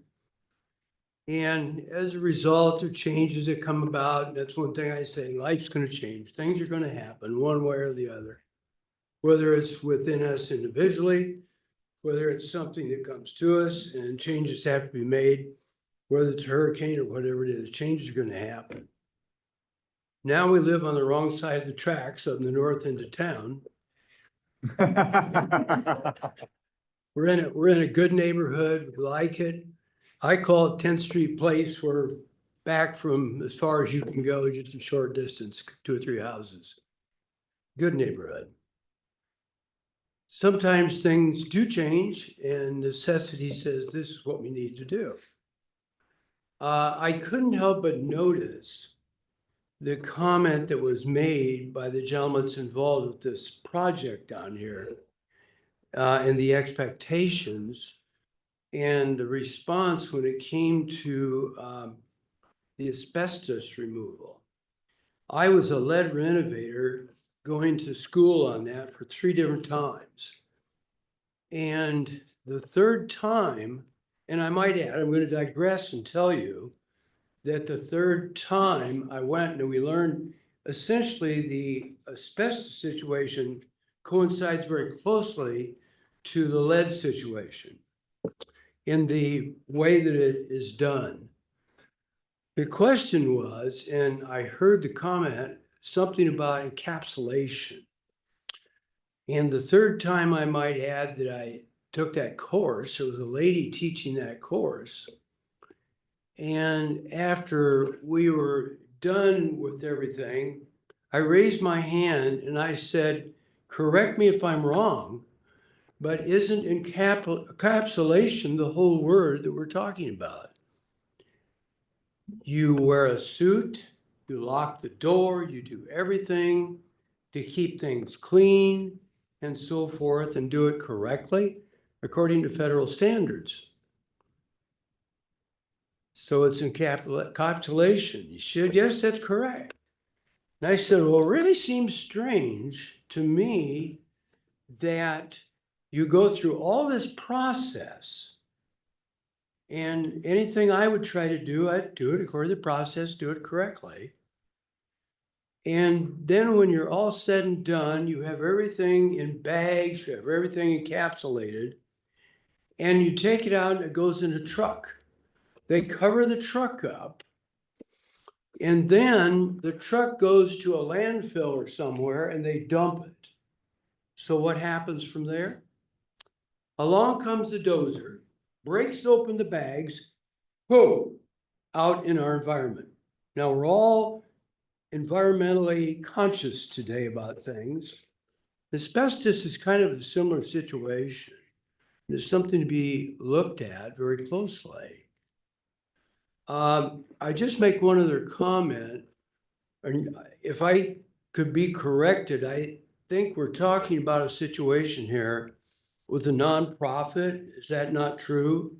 With these gentlemen involved as a nonprofit? No, it's for profit. Nevada Flats is a for-profit company. It is for profit. Okay, I'd heard it was not for profit.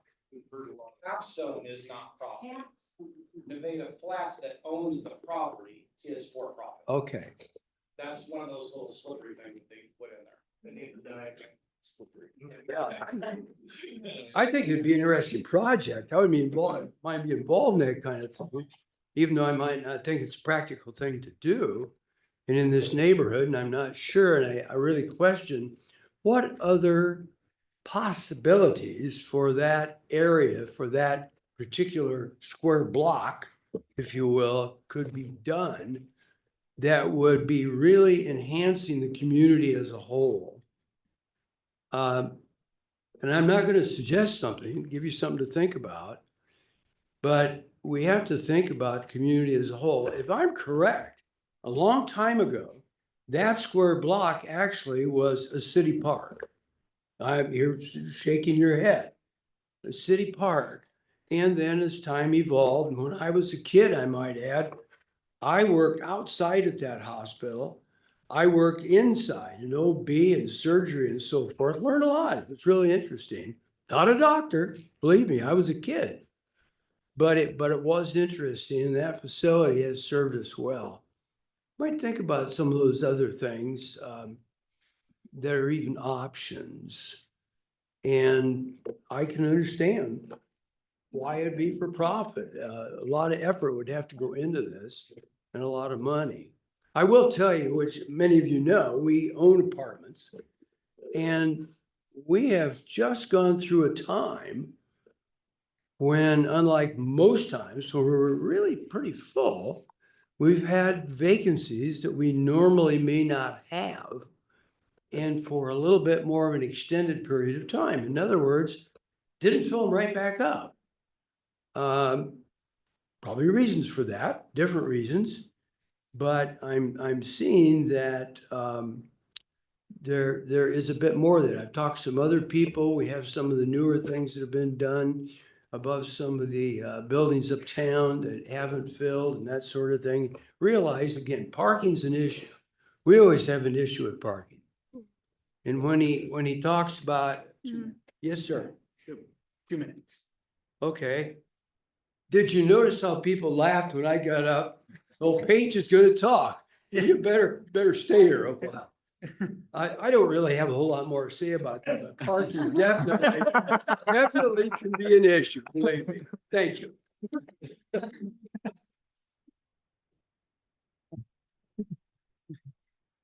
Does anybody else have anything to say? I will happily close the public forum. Moving on to item A, approved pay request number 35 for the wastewater improvements. Motion, Move to approve. second. Any discussion? Council, please vote. We need a voice vote. We need a voice vote. Voice vote. Okay. Luke Spence, Aye. Corbin, Aye. Nielsen, Aye. Sampson, Aye. Skaggs, Aye. Eric. Aye. Thank you. Motion approved. Item B, approved change order number 3 for the wastewater improvements, phase 4, on-track construction, in the amount of $13,970. Move to approve. Second. Any discussion? Council, please vote.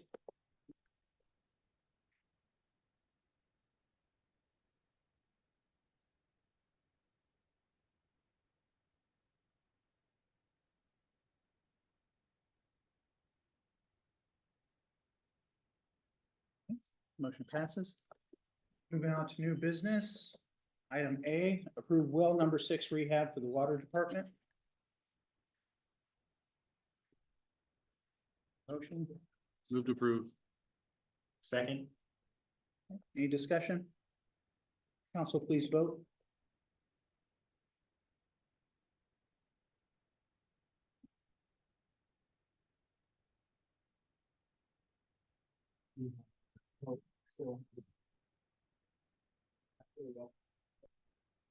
Sorry, I was questioning if there was 2 options on that, if we had specified which one we were voting for. There are 2. Yeah. There are 2, I'm sorry. My computer's not working for that, but the one that was requested or the staff recommended one. First way. Yes. Perfect. Yep. Okay. Move to approve option one for bid number 1 from Northway Well for $1,750.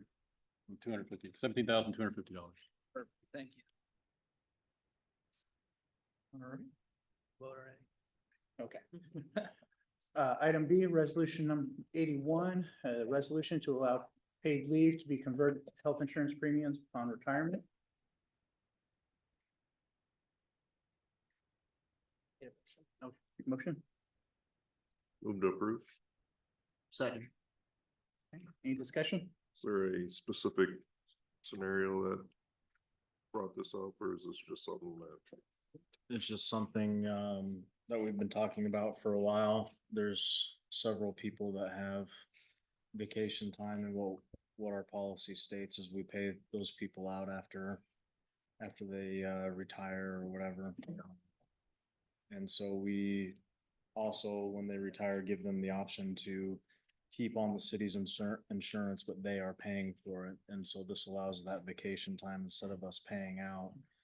We just use that to pay for the health insurance. If I'm reading that right, it's $1,500 max. That's the sick, I believe.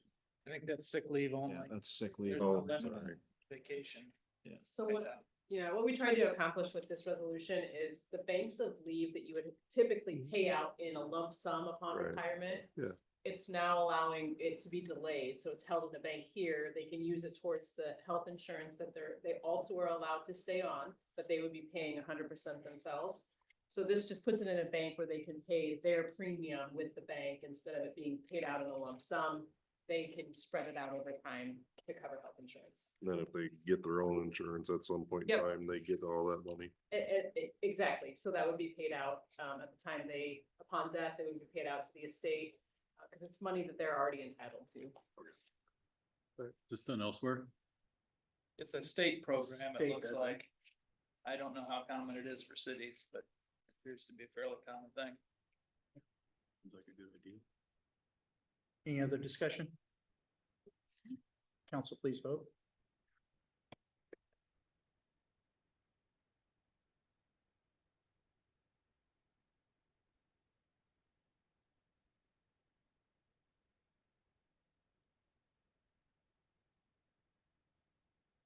Passes.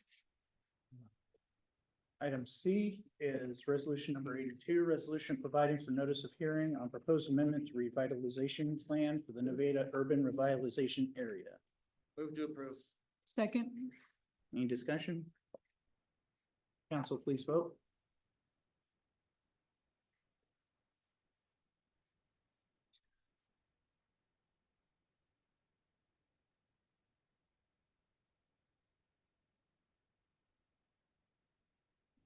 Please. Item D, approve 5-day special class C retail alcohol license for Nevada JC's for 6th Street for Pizza Palooza effective May 8th through May 12th. Move to approve. Second. Any discussion? Council, please vote.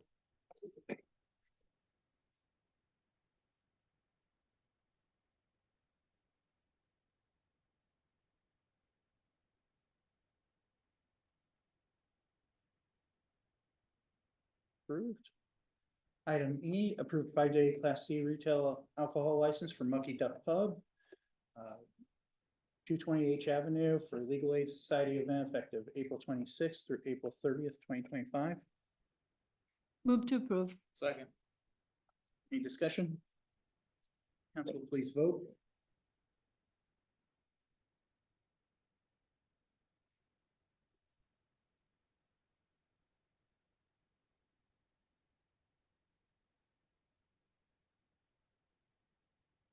Approved. Item F, approved 5-day special class C retail alcohol license for Cloud Wine. Lucky Wife Wine Slushies on 6th Street between K Avenue and Lincoln Highway for downtown farmers market effective the following dates: May 30th through June 3rd, June 13th through June 7th, July 4th through July 8th, July 18th through July 22nd. Can we approve them You all? have these each for a separate vote, No, I have them all together, but if we need to do them separate, I can voice vote anything. I think we should do them separately. Okay. So let's start with the first one. All right, Those say so applications. May 30th through June 3rd. Move to approve. Second. Any discussion? Council, please vote. Spence, Aye. Corbin, Aye. Nielsen, Aye. Sampson, Aye. Skaggs, Aye. Eric. Aye. Approved. June 13th through June 17th, 2025. Move to approve. Second. Any discussion? Council, please vote. Spence, Aye. Corbin, Aye. Nielsen, Aye. Sampson, Aye. Skaggs, Aye. Eric. Aye. Approved. July 4th through July 8th, 2025. Move to approve. Second. Any discussion? Council, please vote. Spence, Aye. Corbin, Aye. Nielsen, Aye. Sampson, Aye. Skaggs, Aye. Eric. Aye. Okay, passes. And July 18th through July 22nd, 2025. Move to approve. Second. Any discussion? Council, please vote. Spence, Aye. Corbin, Aye. Nielsen, Aye. Sampson, Aye. Skaggs, Aye. Eric. Aye. Passes. Thank you. Sorry about that. Item G, discussion and appropriate follow-up regarding the 2025 fireworks show. So we used to have quite a bit of donations for this. We also used our hotel motel funds for it. We don't really have a hotel or a motel anymore. We do have some Airbnbs, but it's not enough to continue to keep this account at the right amount. Typically, we spend around $10,000 for fireworks. Currently, there's a little over $5,000 for the for this year's if we choose to do it. I wanted to have this on discussion because Ray brought this up in an employee meeting about whether or not we're going to do it, and I just kind of wanted to get a feel for the council on what y'all want to do here. I know it's a big event and it's a popular event, so we wanted to just talk with you guys all and see if this was something we wanted to continue or discontinue. What was the cost of the event last year? 10,000. 10,000? I'd say we need to continue it at least for another year or so. See where we can drum up some funds. Yeah, it is definitely a tradition. I would hate to see that go by the wayside for. Yep. Yeah, that seems to I be- think, yeah, in our theme of festivals and live entertainment and things for families, I would think we'd want to try to continue that. Wondering if there's some funding available through the foundation or if that's an avenue that we could pursue to Yeah. match or something. Good idea. Yeah, absolutely.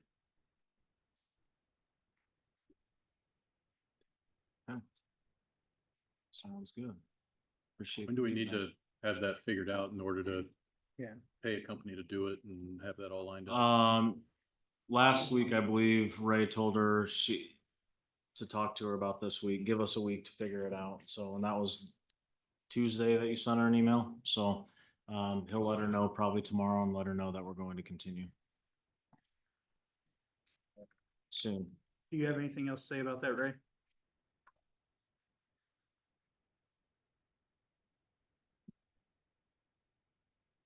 Yeah, thank you. We think it's a good cause. The problem is, for many years, the fire department used donations to supplement the shortage. That was stuff that we needed, bunker gear we needed, and we just didn't feel like it was right for people to pay us donations for equipment. And we're shooting them off in fireworks in a 30-minute show. We personally would like to get out of the fireworks business. So that's why we have a contracted person that comes out and shoots the fireworks. We provide standby for them to make sure it's safe. We inspect them. But at the end of the day, if the community wants fireworks, like, we need to figure out where the money's going to come from. And we can't rely. We had for years, 3 lovely ladies would raise money every year, and they raised $10,000 so that we could shoot fireworks. And so as people age and things change, we don't have those champions to go out and raise that kind of money. So it really comes down to a cost issue. Should the city pay $10,000 to shoot fireworks, or do we have those entities in the community that are willing to either take it on or help us fundraise? Because it shouldn't be the donations for the fire department. Thanks. Thanks, Ray. Be lovely ladies. Any other discussion on that? Moving on to item H, resolution 83, the resolution amending city administrator Cook's employment agreement.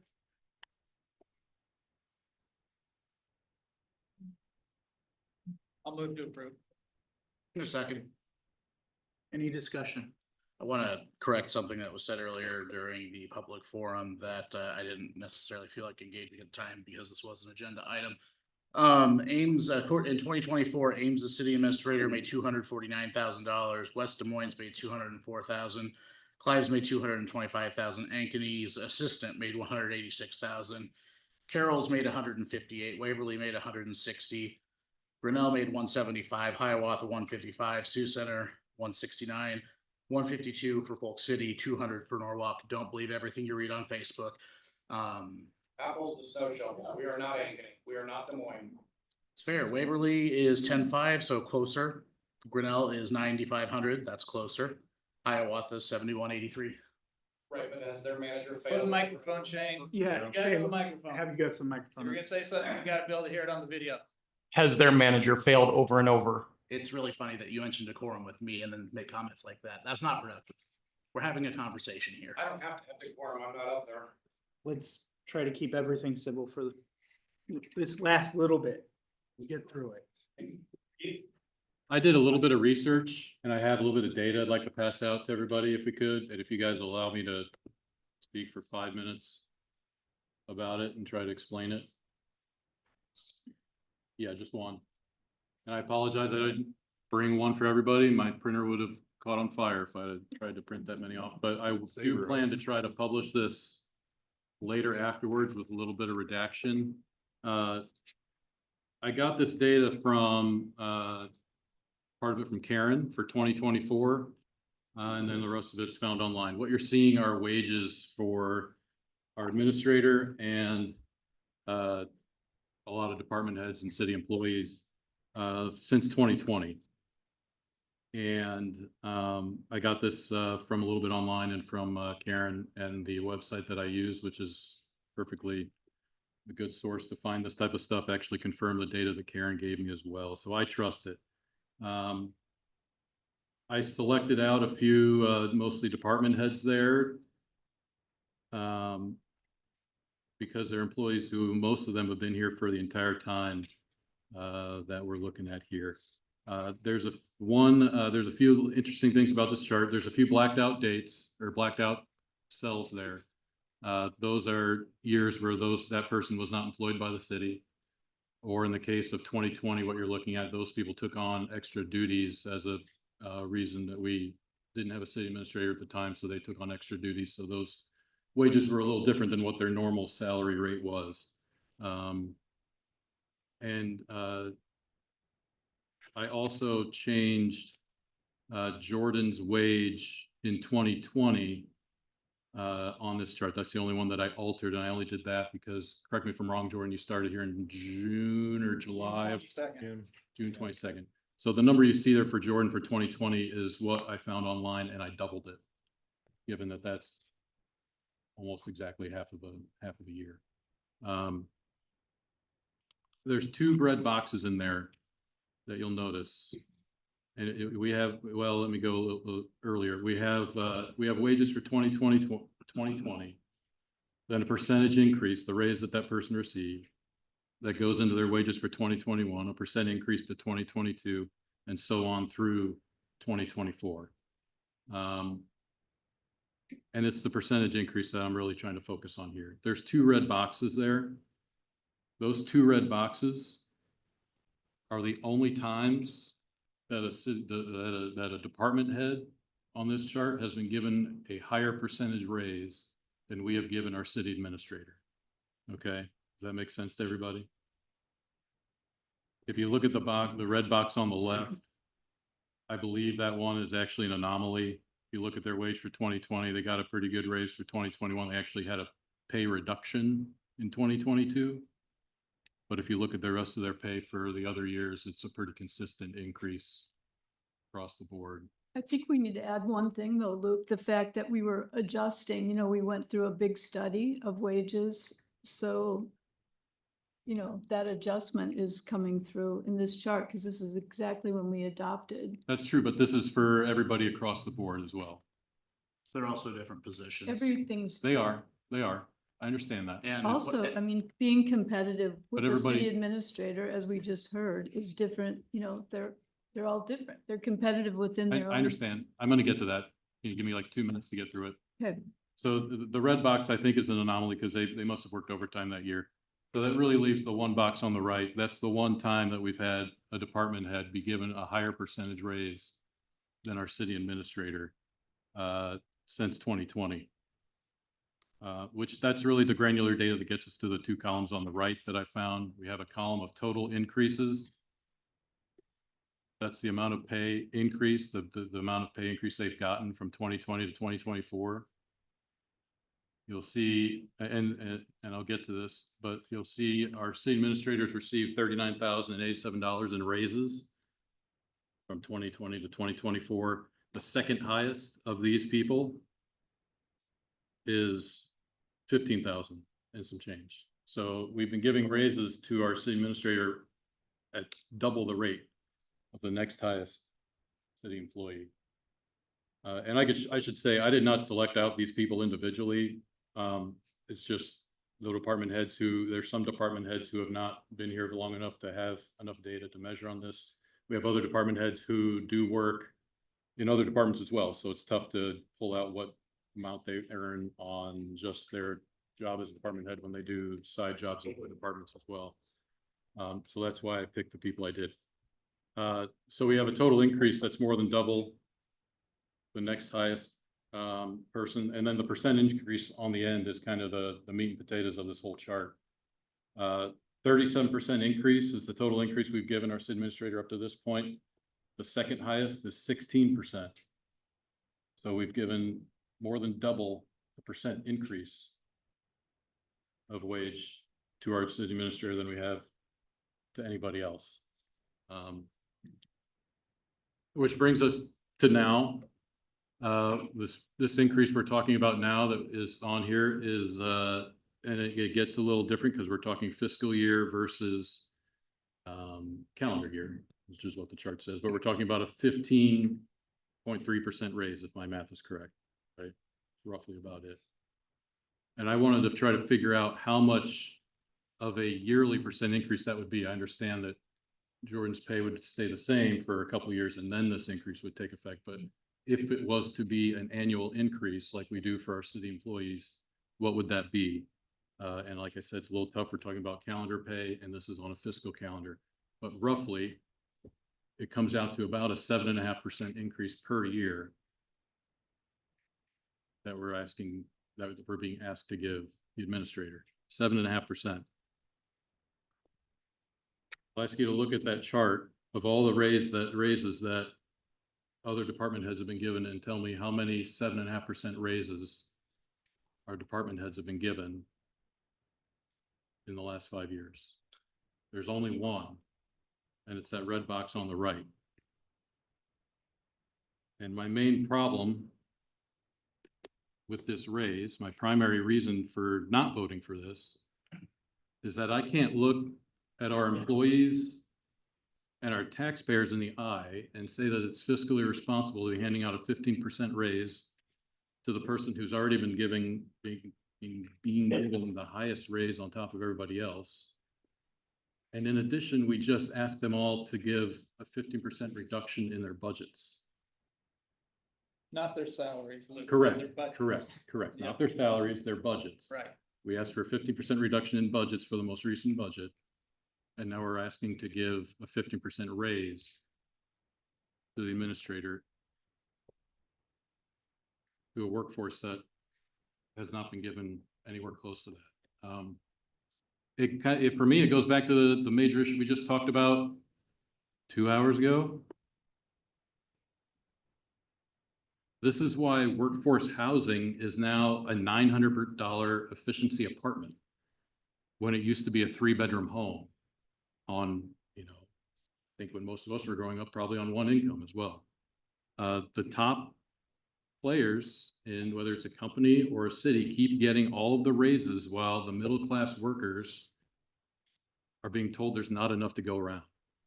And how can we tell them there's not enough to go around for more raises when we're handing out additional raises to everybody else, to the boss? Thank you. And Andy had a card. Okay, go ahead if you like. Okay. I wasn't planning on speaking, but I guess I am. Okay, Jordan, I like you. You're a customer of mine and you're probably not gonna like what I have to say, and that's okay. There's nothing personally reason why I don't think that you should get more money, other than the fact that my brother-in-law is an officer in this town. And if we're gonna be chucking money out, I feel like there's better places it can go. I mean, that's the bottom line. I also own a restaurant in this town, and I don't know if you didn't know exactly what you were getting into or what the case was, but I feel like if you were financially willing to take that sacrifice in opening that, you can't be hurting that bad. And I guess that's just what I have to say. Thank you. Andy? Andy Kelly, still 1322 Fourth. Two fun facts about me. I've attended a couple of these meetings. And I'm not a huge fan of the city administrator. That could be on me. I'm not very patient. 4 years isn't really that long of a time. I've been watching meetings, and for the last 3 years, give or take, at the end of each meeting, an administrator reports, we get to the point. Terrence, you can just stand there, and not say anything. The agreement with Burke. And for 3 years, the administrator's report is, we're getting close, a couple weeks away, we're getting close, we're getting close. And it isn't what I could figure out. It wasn't what I was hearing. I didn't believe it. Could have been proved wrong in 3 years, but haven't been proved wrong in 3 years. We're still just a couple weeks out. And we've heard that we got to get it ironed out. So households will only go up $15 to $20 a month on their wastewater bill. And I can't pencil that out either. I'm not seeing it. I might be wrong, but I'm paying attention and I can't pencil it out. So I will not fight the administrator getting whatever raise you guys are planning on giving him. But I like to delay it, make it contingent on seeing what the wastewater bill is when it comes out, because I don't think it's gonna be $15 or $20 a household on average. I think it'd be fair for this $60 million project. It's the biggest thing that's ever been attempted by this city, that we get it complete. We're a little over 2 years past due on it. I think we've got engineer reported structural flaws on it that I guess we're accepting a warranty on. We don't have an agreement yet that was due 2 weeks from 3 years ago. And I don't believe that it's gonna be an average increase of $20 a month. So I'm okay with approving a raise contingent on meeting the benchmarks that we've laid out. That we get an agreement with them, and we see an average of $15 to $20 a household. And I won't fight it a bit.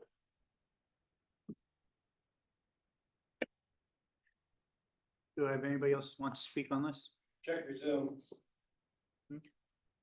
No. There one on Zoom? No? No one else on Zoom? You got one right here. Mike Potter again, 1071 T Avenue. I don't know if many of you went to a meeting that was held in the basement of what used to be the Story County Courthouse about, 13 or 14 years ago, but it was about property taxes. People from all over Story County were there because of the tax evaluations that were coming out from Maxwell to Ames, well, not Ames because they have their own, but all over Story County were varied and unfair. And a lot of people were speaking out against it. And it's when Gary Bellew lost his, when he lost his job. What I want to say about that is that I was there and I heard with my own ears one of the Story County supervisors say, oh, we can't let him go. It's too hard to find a replacement. And that said volumes to me because they were not in it for their constituents. So I'm going to lay that at your feet. There's people out there looking for jobs. Do not fall into the trap of saying we can't let him go because there's no replacements available. Thank you. Mind if I ask a Zoom question? Please, yeah, come on up. I'll just take it on my own. Shane Heights, 1325 6th Street again. Question is, other than being offered another position with another town, what merit is there for a raise right now? Because that's the only thing I see is this is an extortion attempt to get more money out of our town. Because, I mean, nothing else has changed. The Burke thing's not done. The water treatment plant's not done. The water bills aren't done. Our property taxes just went up. I mean, what merit are we looking at here, aside from retention? What merit are we looking, what's the reason behind this? One fact check, property taxes didn't go up. semantics. Stop with, the levy goes up, the taxes, your money that you get goes up. So don't, that's the same thing that Chitty did to me. We didn't raise your taxes. No, you raised the levy. You raised the taxes. Stop with the semantics. It doesn't matter. That's Yeah. facts, We sorry. didn't raise the levy. Are we allowed, I mean, do we have to? You just have to go to the microphone. Yep, you're good. You gotta take your fist if you don't have a card. Yeah. If I get an answer to my Zoom question. Oh, Yeah. council? Anybody want? I'll say something after bid. I'm not answering this question. Yeah, we'll have a chance to comment. Is it my turn? Shannon? Yes, go ahead. Okay. I'm Shannon Anderson. I live at 1313, 1321, and 1329 4th Street. My husband and I started this random business of buying up old abandoned properties in town, turning them into Airbnbs. So we are some of the folks that are actually contributing to the hotel motel tax. I'm a 1995 grad. In 2007, I brought my 9-year-old son back to Nevada so that he could grow up in the same small town that I absolutely love. I've been a pretty silent member the entire time that I've lived here. I've most recently had such a great opportunity to work with the Nevada Fire Department as a volunteer and really had some kind of eye-opening experiences as far as what's going on in our town. To Shane's point, we have a lot of really open-ended projects happening in this town that people aren't super excited about. I do not want the old hospital building to be abandoned by any means. I completely agree with the chief that that's just a recipe for disaster. But I also do agree that the people haven't been listened to. As we talk about how we're gonna scrape together maybe $5,000 for a firework display that obviously the residents and neighboring communities would really like to see continue. At the same time, we're talking about potentially giving a huge increase to someone who's already shown that he's got 1 foot out the door. Sir, the only thing I know about you is a local business that's in town that is really upset about you bad mouthing them publicly, saying that their rates are too high. But in everything that's been discussed in the last 2+ hours in this room, I can't imagine any reason why we would throw money towards someone who wants to leave. I realize how sticky it can be being in a public environment where there's no real way for you publicly to apply for another job somewhere else. But even being so bold and brazen to ask for more money to stay in a community where those dollars could be spent so much better elsewhere with the rest of our public, whether it's the police officers, the fire department, getting them additional supplies that they need, parks, upkeep, streets, anything. I think we should definitely seriously consider voting nay on this. Thank you. Go ahead, Ben. Do you have something? Ben Du Bois, 1329 J Avenue. I'm just curious, in the past, has there been a specific procedure used to determine pay increases? And what was that? What is that procedure? Scales. The scales, sorry. Sorry, We have a formula. Matrix and performance reviews. okay, is that what's being used here? No. No, Why not? it's a different issue.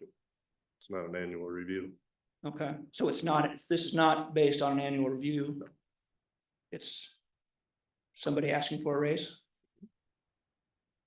You are absolutely correct. Okay.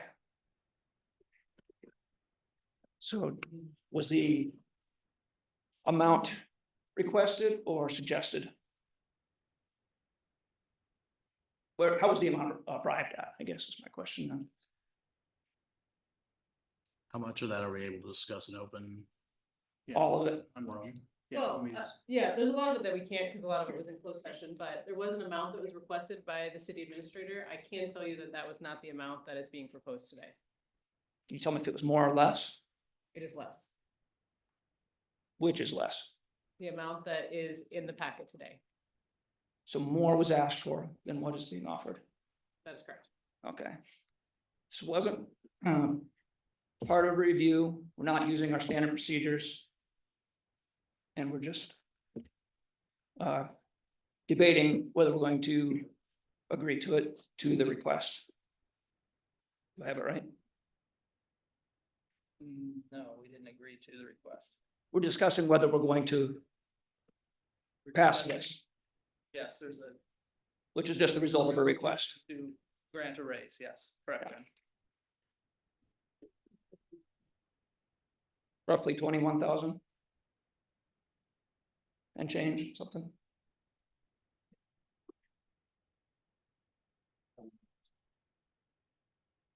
Is the main concern retention then? I mean, is that fair to say? It certainly played a role. Okay. Okay, thank you.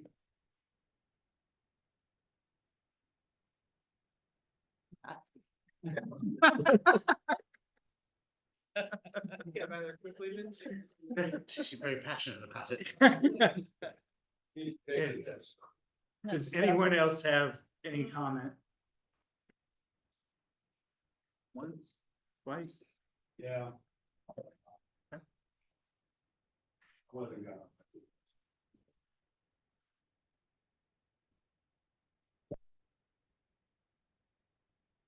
Rick Martinez, 255 West E Avenue.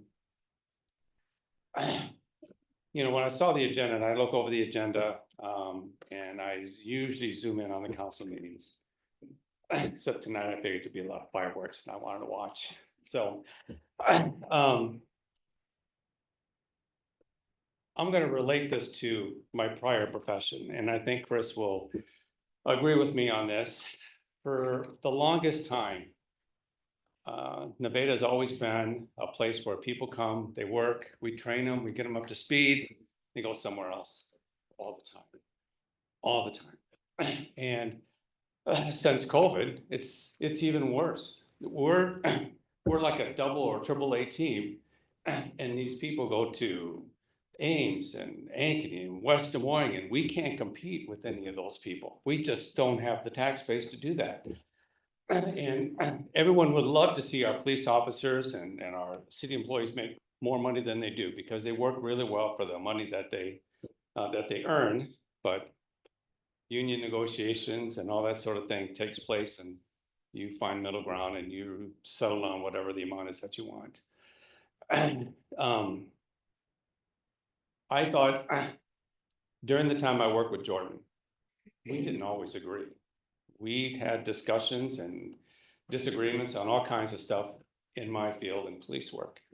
But in the end, we always found common ground. And most people aren't privileged to those type of conversations simply because they're behind closed doors. We're not negotiating anything that can go public. It's just trying to figure out the middle ground. Jordan's a young man. He has plenty of opportunities ahead of him. There are things that he can do down the road, and he's got goals, and we wouldn't want him to be in this position if he didn't have goals. We want people to look ahead, try to improve themselves, and that's what he's trying to do. Indianola made him an offer.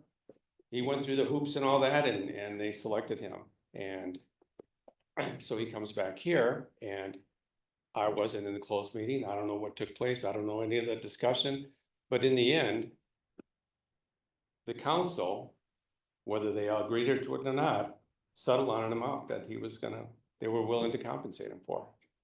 And that's the amount that's in front of you. Now, if he leaves, what happens? Well, we'll hire somebody else.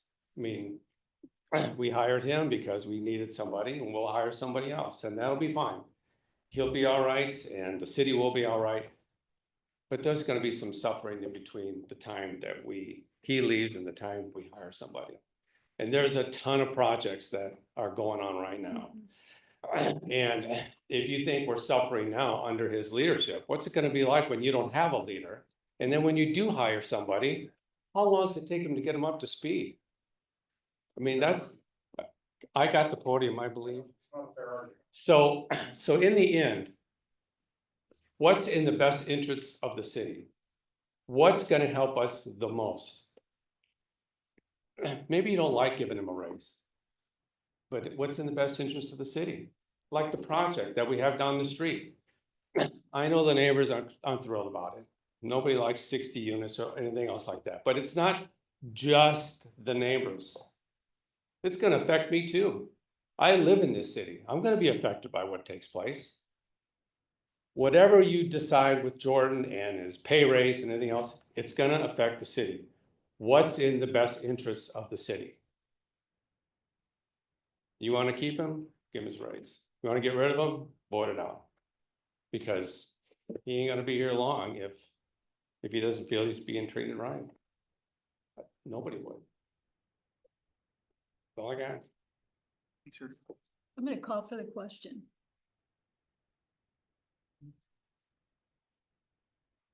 Got a motion in a second, she's asking for the vote. Sandy, can I just say a couple things real quick? Yes. I'm gonna make it real quick. Yes. Rick actually said a lot of the things I was gonna say, so thank you, appreciate that. Jordan didn't hold a gun to our head for this. He's a now experienced city administrator. He tested the waters. He got hired by a city that pays much more than we're going to pay him. And his love for Nevada and his wanting to see some of the projects through that are underway brought him back to the council and said, I got this, guys, you know, what do you think? Is there any chance I could stay? We gave it a lot of thought and consideration. Initially, I was like, heck no, you know, whatever. But like Rick said very eloquently, what is best for the city? It is best for the city to have strong leadership right now. And that's nothing against Ryan. Ryan has been here now 15 minutes. He doesn't know it all yet. It's been 3 weeks. Okay. Been here 3 weeks. He doesn't know it all yet. We need a city administrator who can keep the projects moving forward. If we don't have that right now, it's gonna affect things in the city for years to come. We're gonna lose a lot of ground. And it is absolutely gonna cost the city more than what we are proposing to pay him. He's done a good job. I could read the entire list of things that he has led for the city and been an integral part of. I'm not gonna do that. If you look around town, you can see his mark on many of the things that we've done. The wastewater treatment plant was a steaming mess when he got here, and it remains that way. I think he's put forth a good effort to try and resolve that, and we hope that's gonna be done soon. When you have a good person, and I know everybody doesn't agree, you can't please everybody, but when you have a good person, a good employee, you want to keep them. And I think that's what is being proposed here today, is that we do that. Rant over. I see a mark on the front of Andy's building. The microphone. You called for the. Can I ask a couple quick So questions? there's no merit. Last time that we had Brian or Karen, I don't know, somebody can give me some history here. Last time we had to use a search firm to hire a city administrator. What did that cost? Brian, do you remember? Yeah, it was between 25 and 30,000, wasn't it, for the search? It was about 20,000. Or was it? Okay. About Closer 20,000? to 20, about 25. Yeah, that was in. And my understanding is there's quite a few openings around the state right now. These are competitive jobs, and there's a good chance if we go on the open market, though it is a maybe. There's a pretty good chance we go on the open market and end up paying this much anyway for somebody new because of the competition in the field. It's a very specialized role. So are we allowed just to talk? Please. So- I know. So we're still not hearing any merit base that he's earned it, and I don't recall who was it that said earlier, if you're willing to pay me this now, why weren't you willing to pay me this before? So if the city now feels that someone warrants this amount of salary, should we just be reevaluating the salary of all of our employees to make sure that they're actually are getting what they've earned and what they warrant? Because it sounds to me like it is, like they are being held hostage and like we are only considering this so that we don't have to go without. Are we giving him the money so we don't have to go without, or are we doing it because we feel he's worth it and he's earned it? There's a huge difference. I mean, the conversation in our negotiation, and I'm gonna get back to calling the question because we need to get on with this. The conversation was around all of those things, like the merit, as Steve noted, the kinds of projects, the things, and the growth. I mean, Jason talked about the growth of Jordan over the 3 years period too. We need to capture what we've put into his efforts here too. As a city, we've got him groomed up to the point that Indianola wanted to hire him. So, I mean, there's something to be said about that. And did he receive raises though, merit raises for that growth throughout the years? Yes, so did all the employees. I mean, we have the formula for, So he's now, with the experience he has, he's now at the level of where he should be based on his years of experience already. well, we would have been negotiating again with him or going through his performance review. So it's just ahead of that is what we're doing. But it would have been 4%, not 15. Why not wait till the next performance evaluation then? I don't Because think we're I have trying to go through all retain this him stuff. as the administrator. We are. Only half because of merit. Both. We feel he's done a good job and we want to retain him. I don't know how else to say it. Can I just ask a question? Sure. Just one more question. I'm just, and this is just out of curiosity. If you'd used the matrix, what would the raise have been? In other words, what would he have been due if we waited until? 6 months from now, about 4%. Yeah. I'm just curious because I just want to know how it compares, that's all. A month from. I honestly don't know, Ben. I don't know what it would be. Okay, And 4%, I don't have any. Okay. okay. I didn't know if anybody had considered Changed that. the or looked at it. matrix since then. That's all. Yeah. All right, so the question's been called. Council, please vote.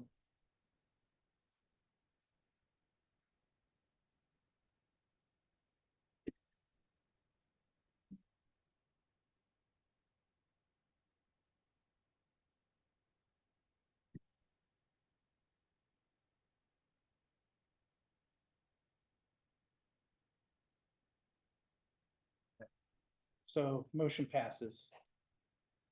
Can I say something real quick? I'll be brief. I have voted against city administrator issues in the past, and I wasn't alone then. And I'm not alone now here with Henry. And in the past, we were ostracized from the group. We were ignored, we were found excluded from decision-making, left out of meetings, showing up to council meetings, finding out that there's been a lot of discussion that we were not a part of. And when we spoke out about it, we were largely ignored. It was part of the reason why I didn't run last time. It's also part of the reason I did run this past time. I hope we have a culture that embraces and encourages diverse opinions and new perspectives. And we're not just filling a room full of people who agree all the time, because that's what I've seen in the past. Luke, I don't agree with You pretty don't have much to any agree. of those comments. That's so, fine. Well, you and I have been here in different times. We We've been here together certainly for have. all of 2 weeks. If a room full of people all agree on something, we either have the wrong people in the room or we're not talking about anything important. So I hope and want a culture here that people feel comfortable in speaking their opinion, even if it goes against the consensus, even if it isn't popular. In my line of work, if we don't have people and feel enabled to speak out when they see something wrong, people die. In Dane's line of work, in the medical field, people die. Jason's the same. Public safety is the same. Ryan Hutton's job is exclusively to tell people this is not right. I haven't been in the weeds too much this time. I hope the culture has changed. We have different personnel up here now, but I'm speaking out right now, whether it needs to be said or not, to say that I'm not going to stand by and let it happen again. I'm gonna chime in here a little bit too. Just because it could be different times, different things like that, but I have not met that culture so Good. far. And Good. I have disagreed on votes. I've disagreed on things. I've learned voting procedure on several things. But at the end of the day, having a contrary view or something like that, I have not met a resistance, exclusion, anything like that. It has been a respect of a differing of opinions, and at the end of the day, it is something that we have moved forward from, we have developed from.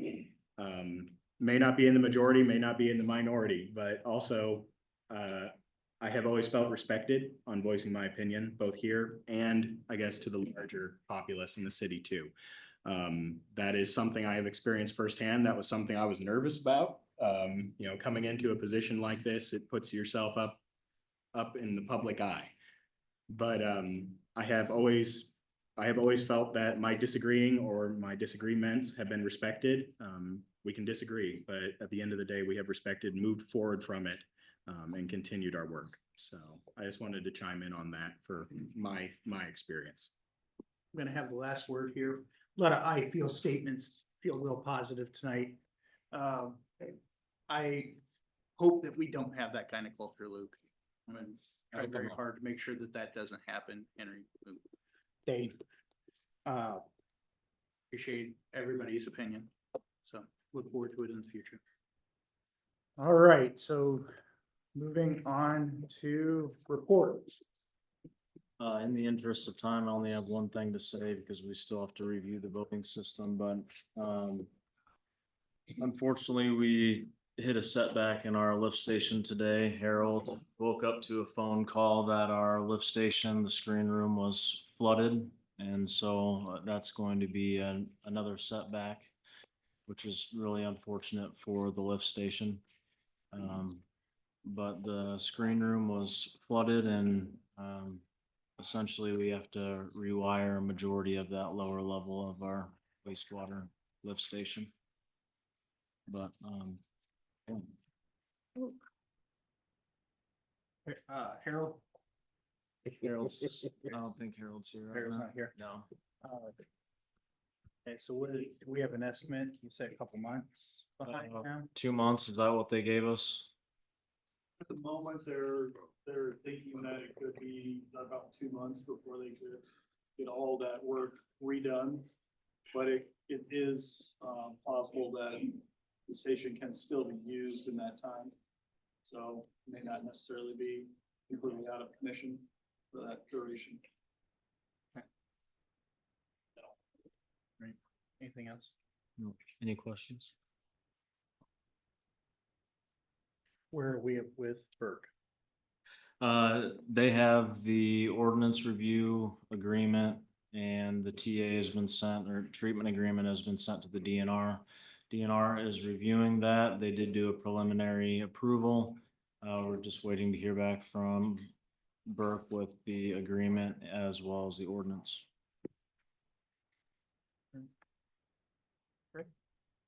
I got nothing. Thanks for a wonderful night. All right. Thanks for approving the wells. I have nothing further. Thanks for approving the budget. Thank you for getting it done. No comment.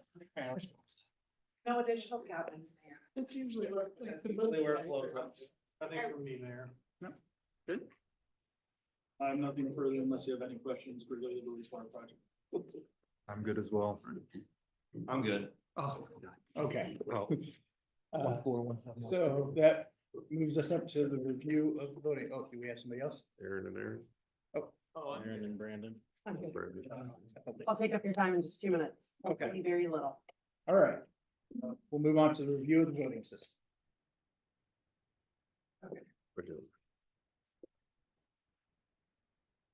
So, Take like a 3-minute break. Yeah. No. Can we take a quick break? Yeah, absolutely. Oh, I should have done it earlier. you have to learn stuff. I'm in trouble. My husband stepped down. I thought about it. No, Thank you. don't have to go.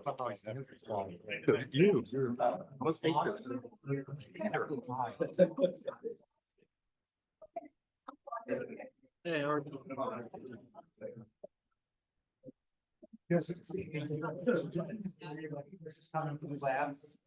Yeah. We also think from the work between him and, I don't know. I know. What's the difference? Excuse me. We met with them last Friday. Oh, thanks. And talked with them and then we're gonna meet with Jennifer tomorrow. No. Probably true in here. I think the rumor is probably true. Yeah. Also, they're unacceptable to giving your kid a variance. The most unacceptable thing is We that. probably need it. Can't say everything.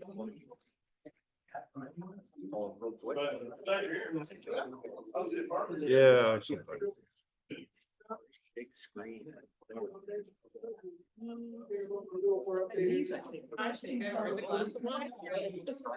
Huh?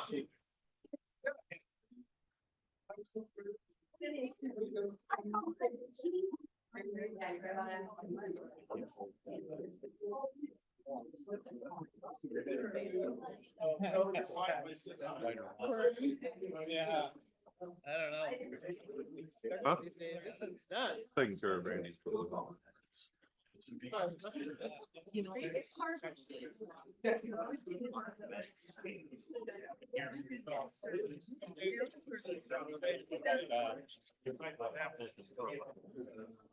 It's a unicorn.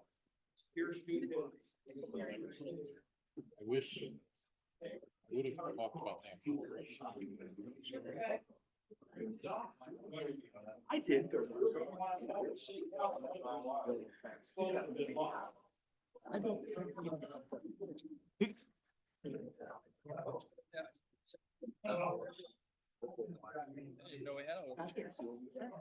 Secret stash. There.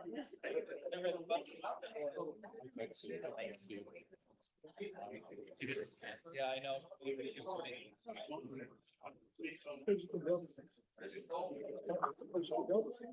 So is this your voting system? What am I doing? Is it your voting system? Okay. You're so excited you came to this meeting? Yeah, you did. Absolutely did. You've had some great facial expressions tonight. Oh, well, welcome. Done talking. Welcome. They're not always- they're all like this. We'll talk later. Yeah, I know. Yeah. This one was extra special. Yeah. Okay, so we're gonna learn how to. You know. Remember when they had the, I still they can't had ever. the package for, Dude, it's fine. oh, that's because we don't have it up. We're gonna. Remember though, we were on a web page. and had the package I there? didn't know, when I saw voting stuff, I thought it was talking Click on about it, elections. yes, or something. Yes. Got it. And she's gonna make it work. That's hard. Before that. Unlike everything else. in our life right Talking about. There you go. We could say, somebody would say, it's still hard to believe.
is very specific Okay. about the mic. We need the Steve and I mayor to go talked out about there this with the before. microphone that he's taking, like.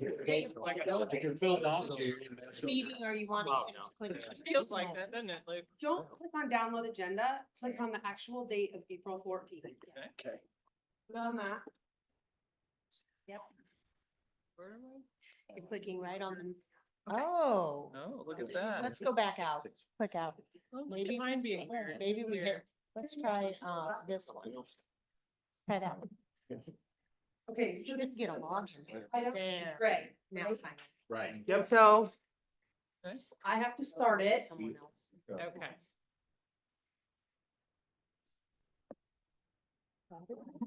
Talking about call the meeting to order. April 14 the date. Hold on. Okay. Oh, mine's thinking. I'm like, why is it not Roll call. thinking? Flawless. Sorry.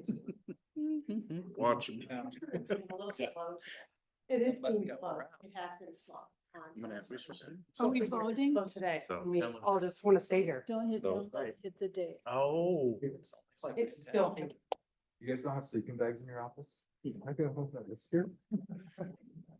Here's what you're. Okay. You got blackout. So it would be live, but the first, whatever item we're on will not be normal color. It'll be grayed out until I pin it, Okay. which I'm doing now. Okay. So you should see call the meeting to order, correct? Yes. Yes. That's It's what we're. grayed out. Great out. Yep, it's grayed out. Oh, there, it just changed. Yep. Okay. There we go. Oh, there it goes. You might be just a what? little behind. Yep, What did you say, Glenn? it's good now. Yeah, now it's on, it was on approval of the, No. of the agenda. Okay. It was. It shouldn't have been. Now it's on call. Okay, so Mayor, this is where you would call the meeting to order, and then I'll try to stay with you and just pin as you go. So roll call would be next. Hopefully that's gonna pop up for you guys, because I pinned it. And it did. Okay. So then. There it is. Mine's way behind. Second. Then he's got the last computer. in yet. Yeah. There it goes. It's pretty There it is. sporadic. I think the internet. It's not flawless. So. Yet. Let's see. Working. Stellar. We didn't buy this from Boomerang, did we? Not funny, Brian. Okay. Is everybody's up for roll call? Yeah. Yes. Yes. No, Yeah, yours is white. okay, yes. Not a gray box. Just, yeah. Okay, yes. Okay, we are voting next, so approval of the agenda should be popping up. Yep. Mayor would call for a first and second. I'm way behind. There it There goes. There we go. Oh, man. Why can't I vote? Is it working for you, Aaron? It's Still just closed. arrived. But you. It's okay, I can have, I don't need to vote, so I can. Going to space and then. Okay. So we'd have a first and second, and then I would open the poll for voting. So the poll should pop up. What's up? I think Yeah. it's up. It's up. It still says close though. No. It just has a red. My assistant is coming. Yours says close too. Yeah. Yeah, some of Mine- them mine- still, yeah, mine's they're closed. up, but they say Close. close. So have you put in the thing where they can vote? Have you clicked on that? Yeah, I've opened the poll. Right. They should be able to vote. I abstain. Is mayor supposed to be closed? Can you click one? Aaron? No. No. These guys, It is closed. Yeah, it's closed. I can't click anything. these guys are still closed. Flawless. Thanks, Jason.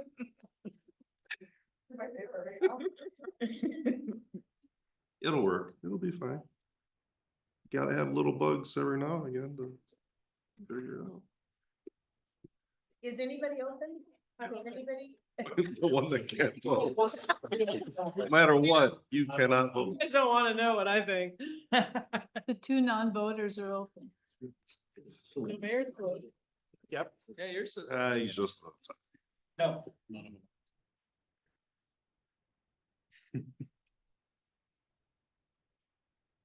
Let's just. Bye-bye. You guys are all closed. We have to come in and play tomorrow again on this. I'm open, but I can, so I don't have the ability to, because I can't. Right, and I shouldn't, but I can. So close. Yeah, well, I mean. It hit open, Is it open by chance now? Yeah. I just closed it and reopened it. it hit open for me. Mine is still closed. Still closed. So close. Doing, I guess I'm the one that matters. Okay. You're the winner, Henry. I'm gonna scroll down and not, let's look at resolution 75, item number 5. I'm gonna pin it.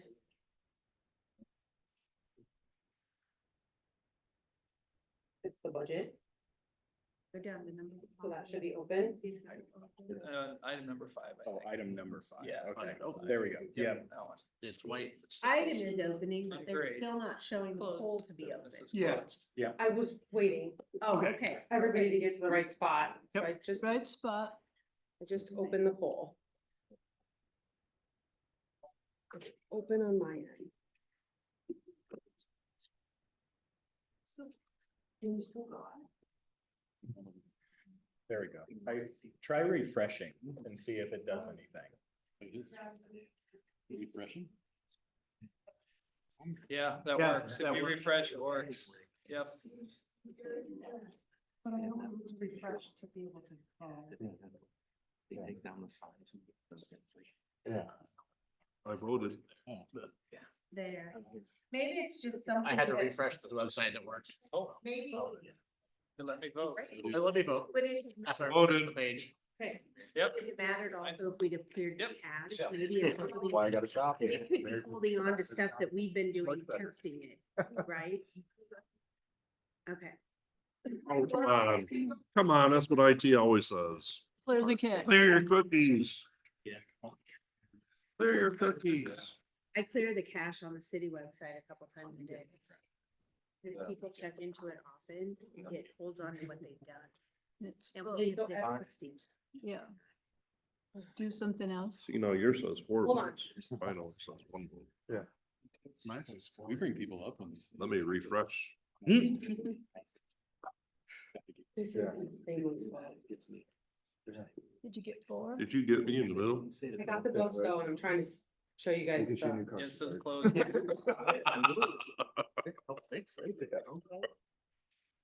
Oh, now it says 6 votes. Oh, where's the pop-up? No, just. He's playing on his phone. I clear the cookies like you. Clear cache. Yeah. Cookie.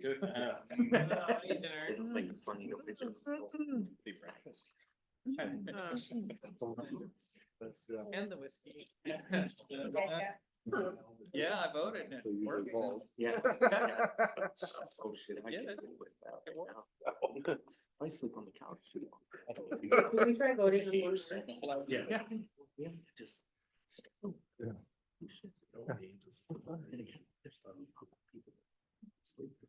We're gonna go down to the consent agenda.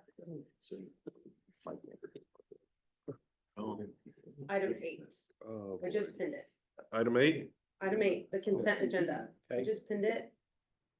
It just popped up white. for Open. me. Perfect. I'm opening. I think. Somebody been in there, or probably ever sleeping in it. Which one? Item 8. Shut up. It should be open. I voted. Got it. Yeah, refresh. it's still closed, but I'm gonna refresh. I'm gonna refresh. Oh, wait, nope, I didn't refresh and it Mine was opened up. open. Oh, Did it do it without refreshing? Yeah, Okay. It will. yeah, cause like 2 votes popped up all of a sudden. this vote isn't actually binding, is it? But I'm spinning. Honestly, spinning. they turned it This is a trial. I'm spinning. Oh, Spin. there it is. There it Ooh, is. that was controversial. here.